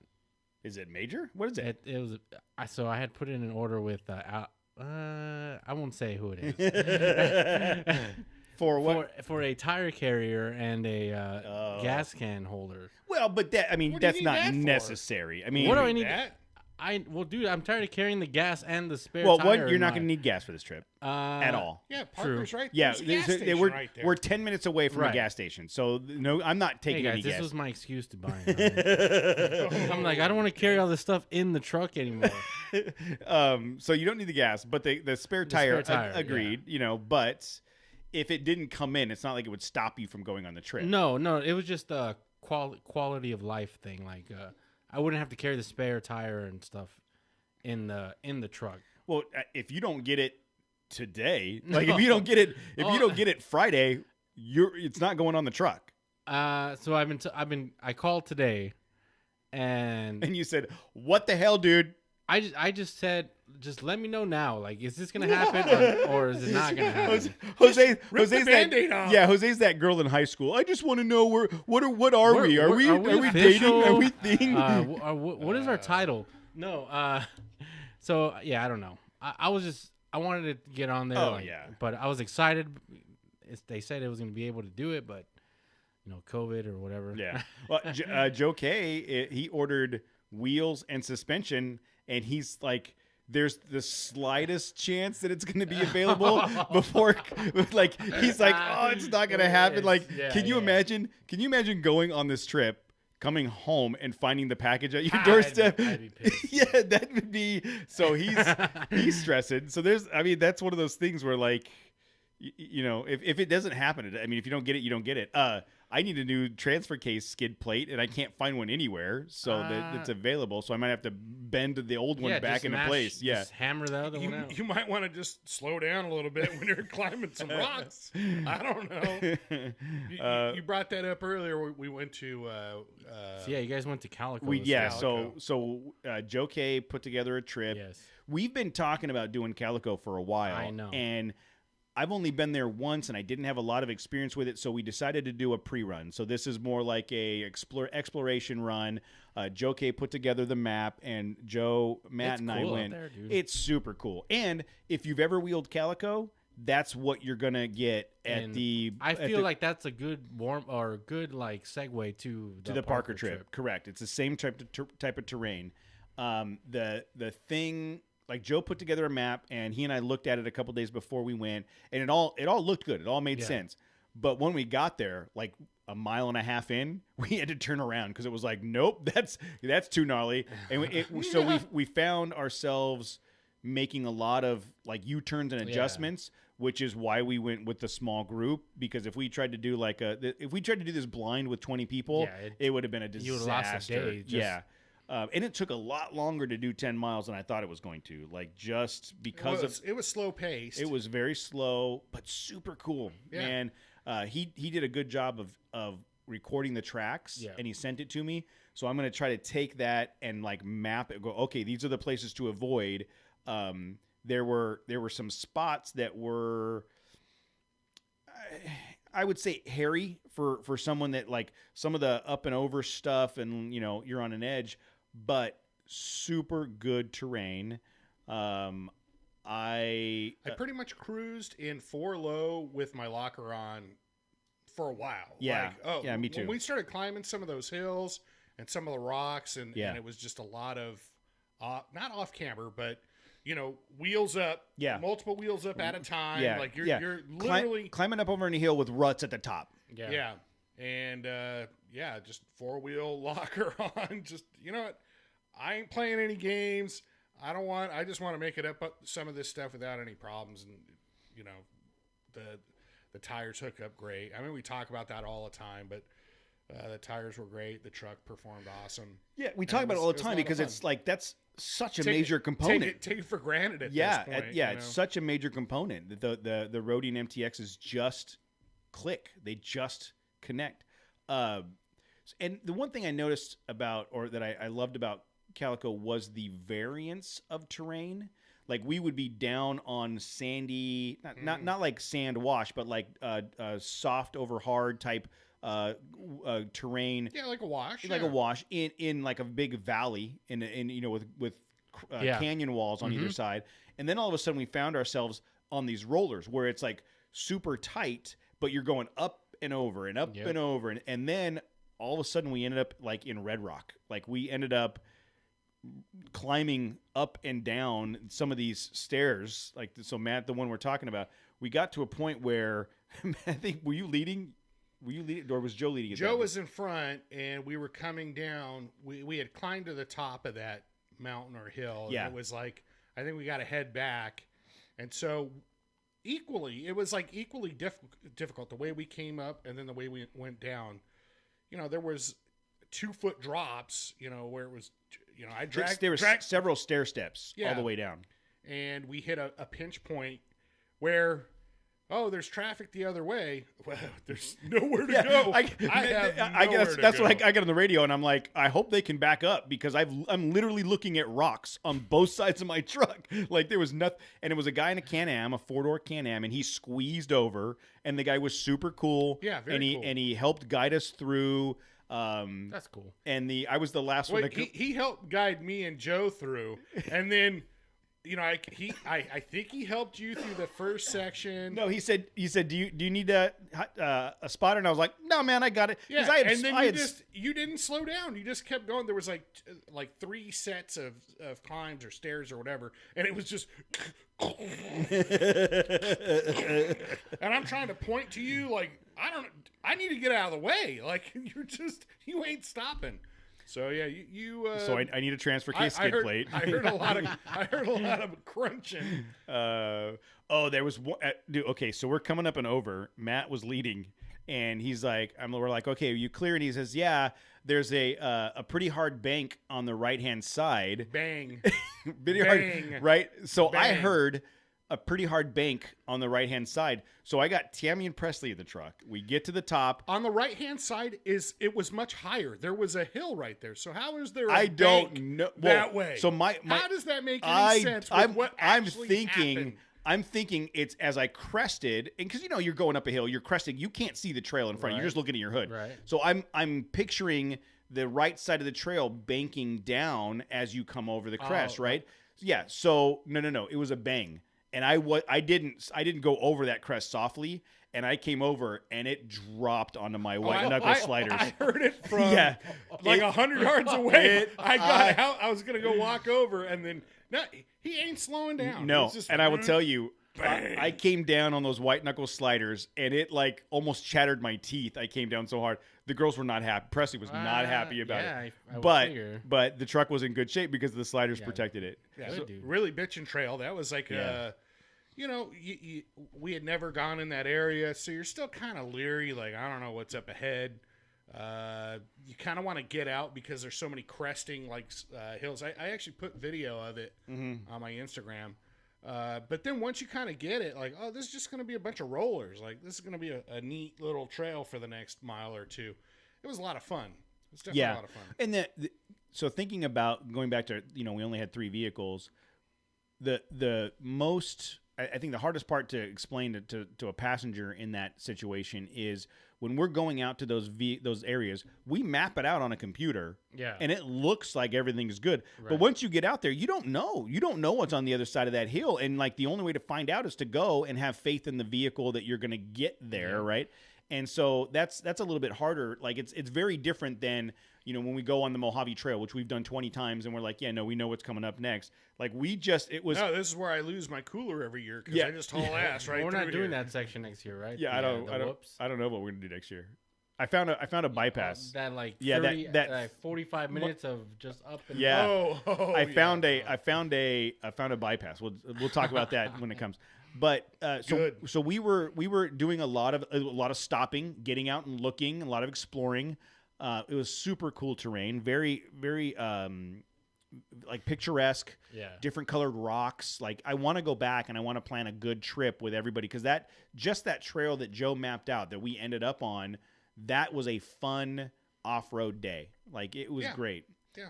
Um, And then I was gonna comment.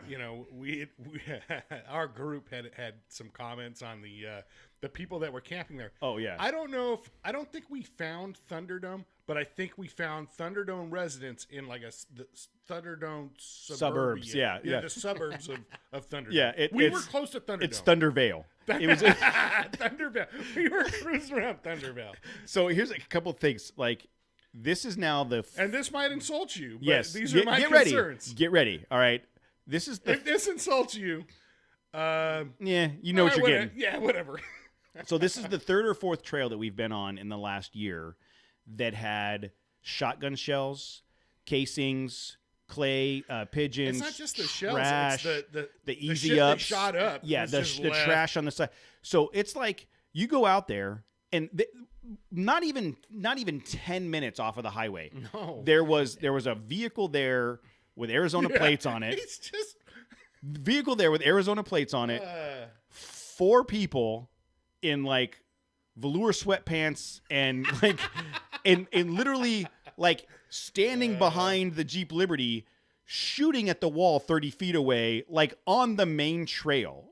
Like it was like in every direction. People, and it was like not like a planned everybody shoot this direction. You would just come around a corner and there'd be a whole bunch of people there shooting into the wall. Like and trash everywhere. It was it was bad.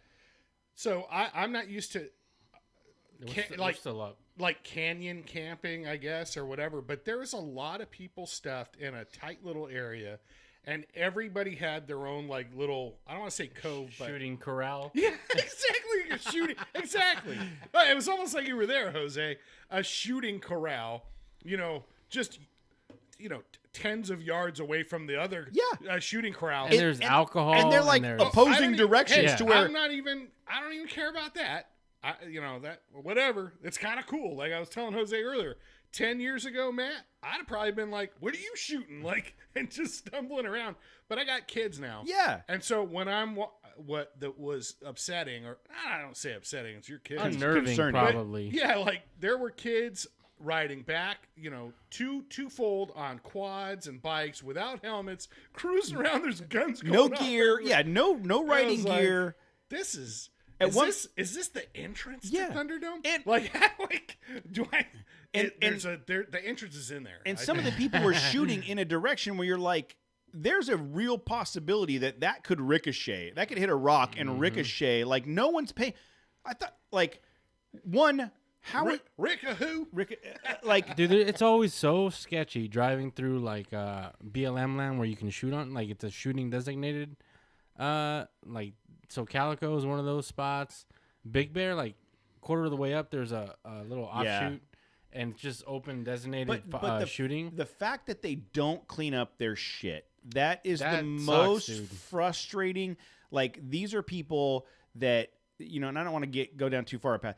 These people, let's put it this way, these people will be the reason that we lose access to public Yeah. lands. Like, that is, if you're an off-roader and you don't shoot, or you're a shooter that off-roads, Just pick up your shit.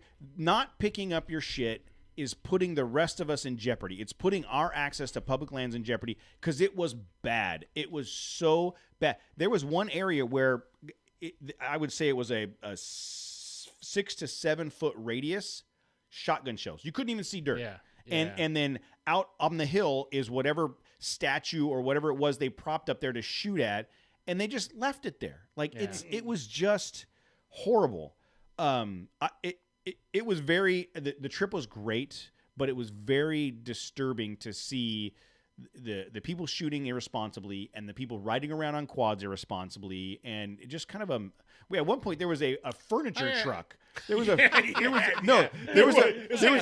truck. Or yeah, there was a something. furniture truck. Like, you could tell. That's when I knew we were getting like back to. I guess the trail's over because somehow somebody got a furniture truck out back here. So you could tell the guy works at a furniture store, and he was going out for the holiday weekend, and he's like, "Boss, can I borrow the Why? truck?" Because it said Mathis Brothers on the side. Yes, it was something like that. Yeah. And they loaded up all the quads and stuff in the furniture truck and drove the box van and drove it out there. That's exactly what it is. Well, I hate to sound like an old fart or whatever, complaining about these damn kids are riding around without their helmets and not, But you're right. It is Let me ask you this: have you ever ridden without your helmet? never, No. never, okay. never. Not even. That's just. Stupid. None of my friends or people that I ride with would allow it. No. What are you doing? Yeah. Get off. Yeah, if and you and even attempted it. your quads aren't designed to have two people on them. There are like the Grizzlies, the hunting ones that are, but a normal quad is not designed to have two people on them. Oh, okay. I didn't know And that. then you've No. got and then you've got like one person in the front, the other person just holding on, and with no helmet. It's super easy to lift the front end of that quad up and Even dump just someone on their tip back. it, Yeah, tipping it, it turning too is. You get their feet tangled in Yeah, like it's the chain or the back exhaust wheel. pipe get burned. Yeah, it it's is. dumb. And to your point, man, I'm not trying to be a crotchety old bastard. Like, I don't want them to have fun. I want them all to have fun. But recreate all you want. yes, just pick but up the your more trash. times the more times people go out there, don't pick up their trash or get injured, and someone from the Forest Service or BLM, that becomes one more ding on those people that go off-roading, those campers out in the desert, and we get lumped in with that, and it's ridiculous. I think normally it was just, dude, that's what I do. Like I go out, I've been doing it for over 20 years where I go ride my dirt bike. I go camping with, those are my people, you know? But, my specific friend, I think it's because we go so far out and we're not that close. Like maybe it's just, you don't see it as much. We're trying to move away from the idiocy or people like that. And if you go to Razor Road, go to Razor Road right now. Is it all trashed up? No. No. It's actually very clean. The whole road in, but go to Johnson Valley, as we've seen, especially after a big weekend. I was shocked and super disappointed after that cleanup. I couldn't believe people would actually, desert people would actually leave it that way. That was super disappointing. But like I said, the people where I go, it's pristine right now. There's not a trash bag. There's not a bag of chips somewhere laying in a bush. It's usually very clean. And I wonder, you made a good point. Like the people that we're talking about right now, where they were right, basically as deep as you could get off of the highway in a 2-wheel drive minivan. Like that's the extent of where they went. Whereas Razor Road, whereas some of the other places we camp, very purpose. if you don't have an off-road vehicle, you're not getting out there. Yeah. So maybe the people in those areas are different, not experienced and enough, new. and they don't know. They probably don't even realize they're doing it. But my argument with that is just because if I go to a different city, does that mean I can throw my trash on the floor because I've never been there before? And that's better. People know better, right? True. Well, I would think, I would hope. But no, so that was, other than the trail was great. Joe did a great job of mapping it out, and Matt and Joe led 99% of it, so I didn't have to. I'm really appreciative of that. It was a good time. We're definitely going to plan a trip back. I just don't know when. How did the Frontier look? Looked pretty Dude, rad, right? I was telling Tammy, sweet. like there was at one point you were up on a hill. Look at that. Yeah, you were up on a so hill hot. getting ready to crest over, and I told Tammy, I'm like, damn, Matt's truck looks really good. It does. It's got It's this dialed in now. It does. It's got this stance to it. Yeah. It's super sporty, and like it definitely gives you a couple sexy points. Like if you step out, you get back right down. Back like down? the minute you get out of the truck, your sexy How points about drop if I again. have the windows down, Yeah. just slightly? Is that a ratio? Like as the window goes The down, farther like, down it goes. But no, I mean, all three of the vehicles did really well, and Joe's still on basically the stock suspension and stock wheels in the Rubicon, and he did really well. I mean, there was a couple of challenging spots, and he pulled through just fine. So we will definitely have to do a trip back to Calico. The one of the things though, like that's a 10 vehicle trip. Like I don't see us doing 20 vehicles in that area because it's just so tight. Yeah, the and, very limited trail run experience I have there. Yeah, it's too tight. Yeah. It's you would lose too many people, even if we had a really good plan. So that's something I want to do. Next thing I want to talk about is the Ranger. I still love my truck, but I'm going to rant a little bit. Oh, okay. If you're going to complain about it, please do. So we need, especially after we just talked about how nice and how sporty mine looked. So you guys remember a couple weeks ago, I had the conversation about how much difficulty I had getting the side window replaced in the Ford Ranger. Right? And the reason I had to get it replaced is the factory window was warped. It looked like you were peering into a portal of time. Yeah. Like, it was. What year is it out there? Yeah, Like, if I looked out the passenger side window, like cars would look like they were a quarter-inch tall, and it would make Tammy sick. So went back and forth with the Ford dealer. After 10 days, finally got the side window repaired. Over the week before Thanksgiving, Tammy, when we did the remote recording, Tammy and I were up in Big Bear, and she's like, "Hey, look at this!" And starting from the door panel was a crack that started to come up. Dude. And when she noticed it, it was probably on our way up there Sunday.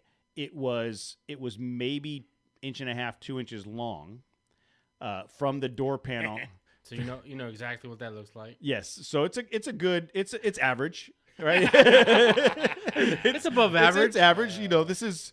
But much like me, it was a grower, not a shower. And so we literally, over the course of a couple of days, and I took various pictures, we literally watched it grow from that 1.5 inch. It went, and that was about in the middle of the window. It went at a 45-degree angle to the A-pillar all the way around, and then had like 6 or 7 branches out and around. It looks like there's a spider web embedded. So I think that's like an option from the factory. You can either have like the time distortion window, it's a or Marvel. you can have The top- It's a it's Marvel kaleidoscope. Avengers. It's the topographic. I figure it's the topographic. Spider-Man I think edition. I think it's kaleidoscope. I think it's the kaleidoscope. I Kaleidoscope package. I just couldn't even. The Sedona package. Yeah, I couldn't even believe that this window was just replaced October 10th, Jeez. and here we are at Thanksgiving, and it's the window's completely destroyed. It's shot. Like I'm worried about rolling the window down. Yeah, don't. 'Cause Oh, it no, might, it don't. might shatter. Yeah. Yeah. So I when we got back, so literally, and as we were driving back from Big Bear on Wednesday, Tammy was like, "Oh, look, I think this one's going to connect with this one," and we were watching the cracks like connect with each other and make a map. And so I called the dealership, the service manager at the dealership on Wednesday, and said, "Hey, Because you guys are on first name yes," basis now, I right? said, "Hey, I don't know if you remember me, but this is the Ford Ranger." I said, well, "We have an issue with the side window that Yeah. you guys installed. Please call me." So that was Wednesday. I figured he was probably gone, and they were closed for the holiday weekend. I did not get a phone call today, so tomorrow I'm going to reach out. But I'm that's pretty effing disappointing. You like, could say it. no, You I, could say can't- but then I'd have to edit it. Whatever. You got your um, notepad. You're ready. It's I'll do it for you. It's pretty fucking disappointing. dag, learn it. Yeah. The That was a late one. it was Yeah, it was you know, you can't blow your load That's on why all of them. dude. everybody's been waiting. I Like know. this- actually, We're gonna 17 we're gonna people are see watching people right drop now. off now. He said it. It's like, oh, we got it, guys. Mark it. It's just really disappointing that I had to go through the struggle and back and forth and no communication for 10 days Yeah. to finally get it fixed. And if you remember when I first brought it up to the guy at service, he was like, "Well, I don't know if they're going to cover that. We have to talk to Ford." What? I didn't put the window in. Like, I don't understand why that would not be covered by Ford. So the service manager said, "Yeah, it's covered. We'll take care of it." But for them to install and for that crack to come from the inside the door panel and work its way up, they nicked that thing when they put it in. Yeah. There's Yeah. they over tightened it or they nicked it or something, and it was like, "Oh crap!" They put it in they're anyway. like, They were put it in hoping- anyways. Yes. They were hoping it wouldn't be Yeah. an issue. I bet if I took the door panel off, there's a piece of duct tape in the bottom trying to hold it from expanding. Oh, jeez. But seriously, they either nicked it or over tightened it or something Yeah. down at the bottom, and it finally worked its way up. And once it got up past the door rubber, it's just- ridiculous. It's so now I have to get a hold of the freaking service department, have them order another one. This time I'm not in a position to be able to leave my car for 10 days. Yeah. It's the inconvenience. It's the time, dude. It's the Yeah, time. Exactly. Like, hey, I'm making payments on this truck. This is clearly like a factory issue. Dude, that window was so warped. Like, it made me car sick. Yeah, If Tammy- if I looked out that. Yeah, like, Tammy- I couldn't look out that window. She would Imagine like look. not being able to look out one of your windows. It was that distorted. And now, you gave them an opportunity to fix it. Hey, now it's broken. What I hate the most about it's not just dealerships, it's just business or service industries across the whole board is like, dude, they're so eager to take your money. They will return your phone calls as soon as you call. If you're interested in buying a car, Yeah, dude, they the will sales call guy you. will call you They'll 5 call you. times The a manager day. will call Yes. you. We have a deal. Dude, Come on by. Come on by. Let's what is it gonna take to close out this deal? But as soon as there's any issue, dude, that service goes out the window. You have to keep calling them. They don't return phone calls. You send text messages. It sucks, dude. I hate that about any service industry. It sucks so bad, dude. And I get it. People are busy. But your service industry is designed to provide service. Yes. That's and trust me, I'm like as a service operations manager for many years. Like, that's the thing. If a customer has to work that hard to get a hold of someone on my team or me to get an answer, we are not providing service. Yeah. So with car dealerships, for the past, half my life, it's not like I bought a ton of cars, but when it comes to the negotiating part, I tell them up front, dude, I'll play the game. I'll play the very long game. It's up to you. Do you want to, I'm shopping around. I need to know that I'm happy and I fought as hard for the best deal. So It's up to you. You either do it and you give it to me now, or I'll go someplace else or whatever. And it's like the same thing with this, like a service situation. If I'm not happy and you guys screw me over, I'm gonna fight. I'm gonna be really pissed off, and I'm gonna make your life miserable. So let's just fix my shit and get me out of here. Yeah. Well, so after spending 4 years managing tech support and warranty, and then after another 3.5 years of being a service operations manager, I will tell you that I take the different approach. So here's Cody's advice on dealing with customer service. Like, I used to get angry. Oh, well, But I will tell you that when you get the first time you call and get angry, you're not getting you're anywhere. the last person they're going to worry about, right? So what I've learned over time, because I would Look, I'll go in there and I'll steal all your Wildcat evidence. I'll be that guy. I would have, so going back to 2007-8, so I was managing tech support for a large organization, and these calls would come in and they would escalate. My team would be like, they want to talk to you. So I'd pick up the phone, and the guy would start with, you effing mother effing whatever, blah, blah, blah, blah. Matt knows of one of these situations. Matt knows, Do I know that guy? Matt knows of one of these situations, to the point where I would say, hey, you know what, bud? I really want to help you. Do you think calling me names is going to make me want to help you more or less? To make me feel better. And that's exactly. And when they call you names. And you know what? And you know what? I didn't build the machine in the first place. Do you want me to help? Yeah. And so I learned that from that experience, that now what I do when I call customer service or deal with a service manager or at the dealership, it's always, I have a problem. I would like to know if you want to help me to fix it. And I get them to say yes. Or, hey, do you think we can come up with a solution to this problem? And when they say yes, they have now committed to creating a solution to your problem. And I get much better results that way. So all those years working in a bank and then being that internet repair technician, Yeah. people don't want to hear no. They just want to hear, what options do I have? Yeah. Just give me options. Yep. Like, I know we can't fix this right now, but these are the options that I can do right now, sitting in front of this computer trying to fix your internet. So I got to tell this. This is my favorite. This is when I first started this job. I had a whole team of tech support guys, and I'm walking by one of my guys, and like I could hear the tech on this is an air conditioning tech on the other line yelling. And I look at Tim and I'm like, "Are you good?" And he's like, "I'm good. I'm good." He gets off the phone. He's like, "That dude was not happy. The system's not working." And it's a system that I'd installed multiple times. And I said, he's probably got the wires crossed. He said, "You know what, Cody? I asked, and he does not." Okay, fine. A day later, the guy calls back. It's still not working. He's screaming at Tim. At this point, Tim's like, "I don't even know what to do with the guy." Then I think the third time he called, Tim walks in my office. He's like, he wants to speak with the manager. And I said, "Okay, great." So I pick up the phone. "How you doing, sir?" Same thing. Screaming, calling me names, and I'm a bastard because this system, I didn't build it. I'm here to help. So the first thing I said is, I said, "You know what? Let's check your wiring." "It's not the effing wire. I've told your guy goddamn so many times, blah, blah, blah, wiring." I said, No.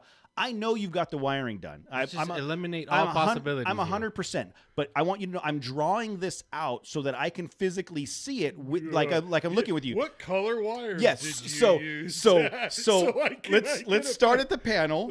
And what color do you have connected to terminals 1, 2, and 3? Red, white, and green. Awesome. Okay, so I'm writing that down. Red, white, green. Let's go over to the actuator. What color wires do you have connected to 1, 2, and 3? Well, I'll call you back.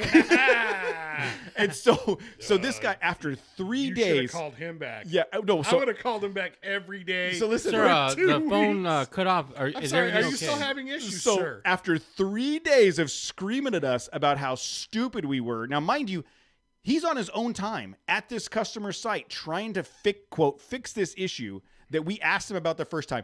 I said to Tim, I said, "We will never hear from that guy again."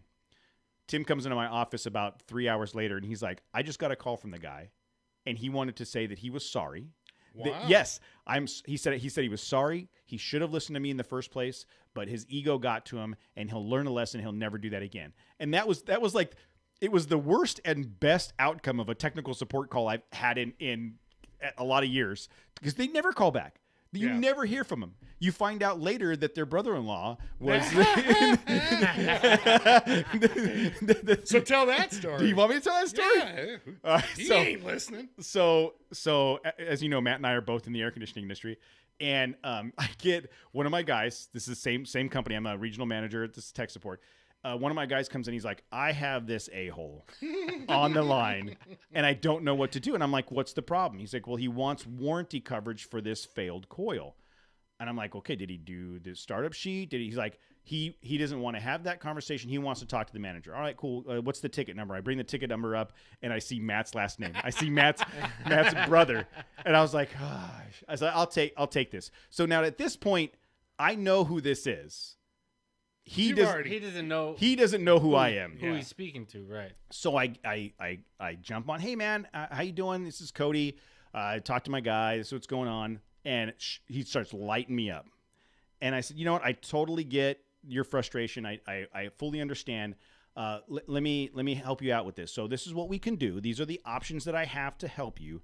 But in order to do that, here's what I'm going to need. I'm going to need some paperwork for you to. I'm not going to fill out the mother effing bubbles and bubbles.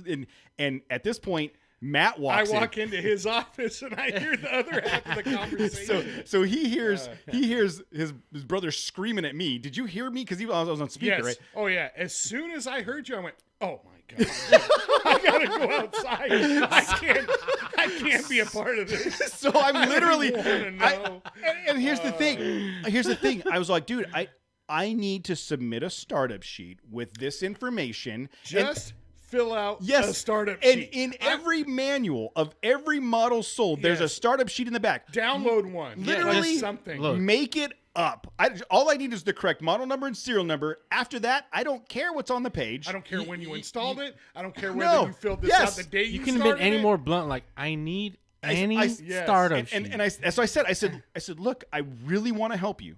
My hands are tied unless I submit Some this It form. was- he almost broke it down to grab an old Burger King receipt out of Yes. your truck Yes. and write down the model and serial number I was like, and just. send it to me. I'm like, man, look, I really want to help you. I can't do but anything. without this sheet Yes. that anyone can And he fill out. He was not having it. It was like he did not want to be bothered with finding a pen. Like he was not having it. So my assumption is now, and this was I legitimately had the opportunity to provide him a new part and labor money You just to need that repair.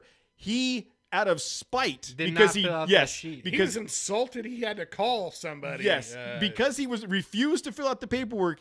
He had to do that on his own dime. Dude, I don't know. Maybe it's because I've been in the service industry, but I wouldn't talk to someone it just sucks unless you've been in that. You wouldn't call a call center like that and go off like that. You would be amazed. Now, but I'll tell you. So this just happened to me less than 6 months ago. I get phone calls for to sell they're trying to sell me vinyl windows for my house. American Integrity Windows. Yeah. Yes. And usually I numbers that you don't recognize, you just let it go to voicemail, and half the time they don't even leave voicemail. But this one was had hit me like 3 times in a day, and it happened to be it was tied to like a family member's, like I was a reference type thing. But Timeshare. no. But they're like cryptic when they call. Like, is this Matt Dieterle? I don't know. I is don't it? know. I don't know who's this. Well, I kind of need to know if this is Matt. Dude, I don't. You just called me out of the blue. I'm not going to give you. So I already I'm not irate, but I already have a bad attitude. You're already annoyed at 'Cause the fact. Yeah. I'm going to take this call, and I know it's going to be bullshit, and I'm just going to tell let's do it. I'm in the mood, and so after finally like some give and take or whatever. Yes, this is Matt. And he's all, dude, that's all I needed to know. So and such, is used you as a reference or whatever. Is this a valid address? I'm all, I don't know what their address is, dude. But I apologize. I didn't mean to be so blunt and rude. But you know what? I get 6 phone calls a day from either Windows, car insurance, warranty, extended warranty. Yeah, yes. it's like, man, you know what? Your But job sucks. And There's a lot I'm of fraud sorry. going on right now too. Yeah, but that could have been handled very differently if they said, "Hi, I'm calling to," because I've had this. I'm calling to verify a reference. I'm calling to verify that you were put as a reference, and I'm calling to Yes. verify. That Do you would have know been who- like, do you know who so and so is? yes, Yeah. Oh, yes, yeah, and I know would have that been person. Jose. I've never heard of that dude. I don't even know. But it's Fraud. yeah. That fraudulent fuck. God. Fucker owes me Oh, $20. come on, man. Come on, you guys. I'm getting tired. No, No, that deadbeat owes me money too. Let's track him down. Oh man. So you would said that like people calling, like you wouldn't call up that. yeah, I would. Like, I couldn't. Yes. I couldn't. Like, as angry as I am with the company, dude. It's not the person on the other. Yes, that's why I always start with, "Would you please help me?" Yeah. And they always, but I will tell you. So I took this. So I was working at IBM. My contract ended, and I applied for a crap ton of jobs, and I got this job. And the title was Regional Customer Assurance Manager. Ugh. I had no idea what it was.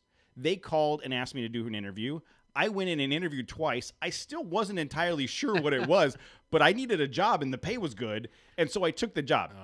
So once I dialed in kind of what my role was, and I realized I was handling the tech support and all that stuff, there was at one point, it was like maybe 2 weeks in, and these types of phone calls are coming in. And and at this point, it's in between a transition from one company to another company, and we're the new company, and people are screaming because their shipment from the old company isn't here yet, even though we didn't sell it. We're now the factory representatives. And at one point, I closed the door to my office. I put my head down and I went, I fucked up. Like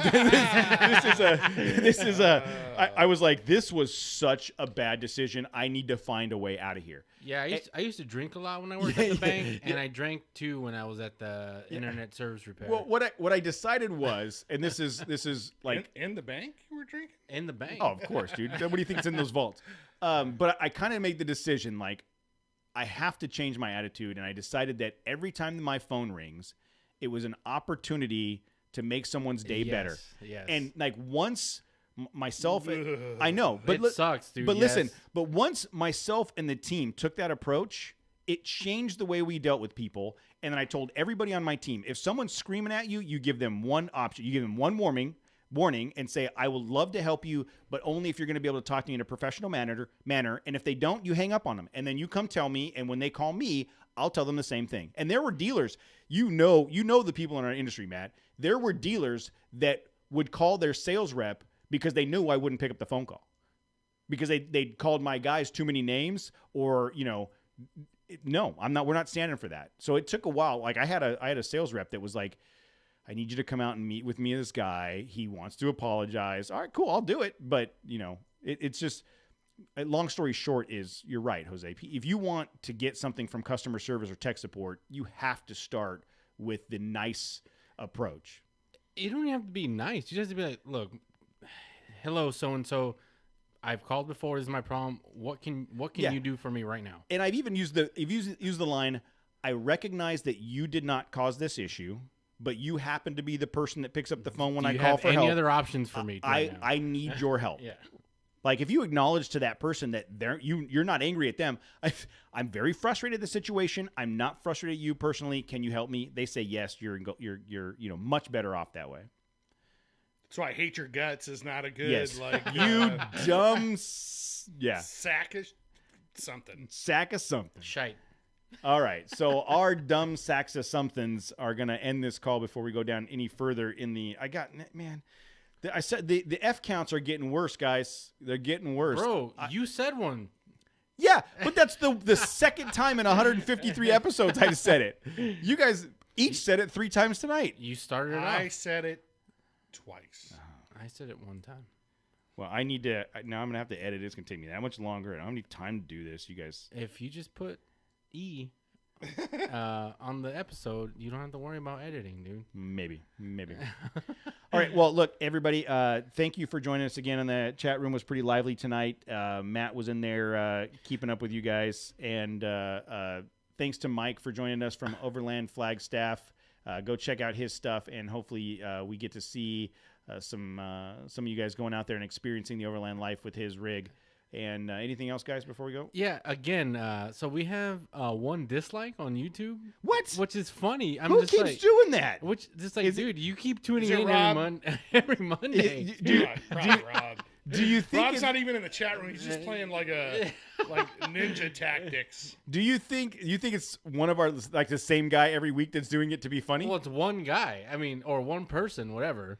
Or is it? It's Tim. Oh, cool, That dude. wouldn't surprise me. I would. I was thinking like, does someone hate us that much to tune in Monday nights? Yeah, but That still counts. But he's like, he or she is sitting there watching us. Like, Well, or they could just tune in at 6:35. that's true. Do the thumbs down and then bail. We have more now. So screw you guys for the thumbs down. That's hilarious. And we'll talk to you guys next week. Later, guys. All right. Let's see. Thanks, Elam. Appreciate that. Yeah, thanks, man. Thank you. Wait, whoa. Look, the first part of that, congratulations, Cody, on the new job. That's good. Yes. Congratulations, Jose, on the new house. That's good. Matt, congratulations for being awesome. Yeah. That's never been the case. I don't being understand. awesome. I don't. Well, I've never been congratulated before, but yeah, it's about time. All right, guys. We had a lot of fun, and if you're joining us on the Parker trip, man, it is coming quick. And anybody want to come and help me get my stuff ready to go, I'd appreciate it because I'm not gonna make it. It's gonna be cold, huh? It's gonna be 30 degrees at night. It's gonna be. I was looking at. Oh, I bought a cot. That's right. Oh, did you? I did. I bought one of those folding cot things. Where'd you get it from? Amazon. Oh, okay. I'm gonna try that out this time. How because much was it? It's like $60. Outside? $80, or something like Are you that. gonna sleep outside? No, in the tent. In the tent. It's one of those like beds, like folding beds. So instead of the air mattress, it's the. No, yeah, but is it tall, like off the ground? It's 18 inches, I think, off the ground. So, but it's I but know it's like 18 a inches. it's a Just high enough to break a hip. but it's like 26 inches wide or something like that. So one person, sleeping. I'm gonna try that, and then I was looking at some cold weather jackets, but I think I've got enough to get me through. It's mainly the sleeping bag you want to. Yeah. It has I've to be cold. got it's funny. I have like one of those 0-degree bags, but I don't think it keeps me as warm as the like the crappy Coleman bag I have. So I don't know. I'll figure it out.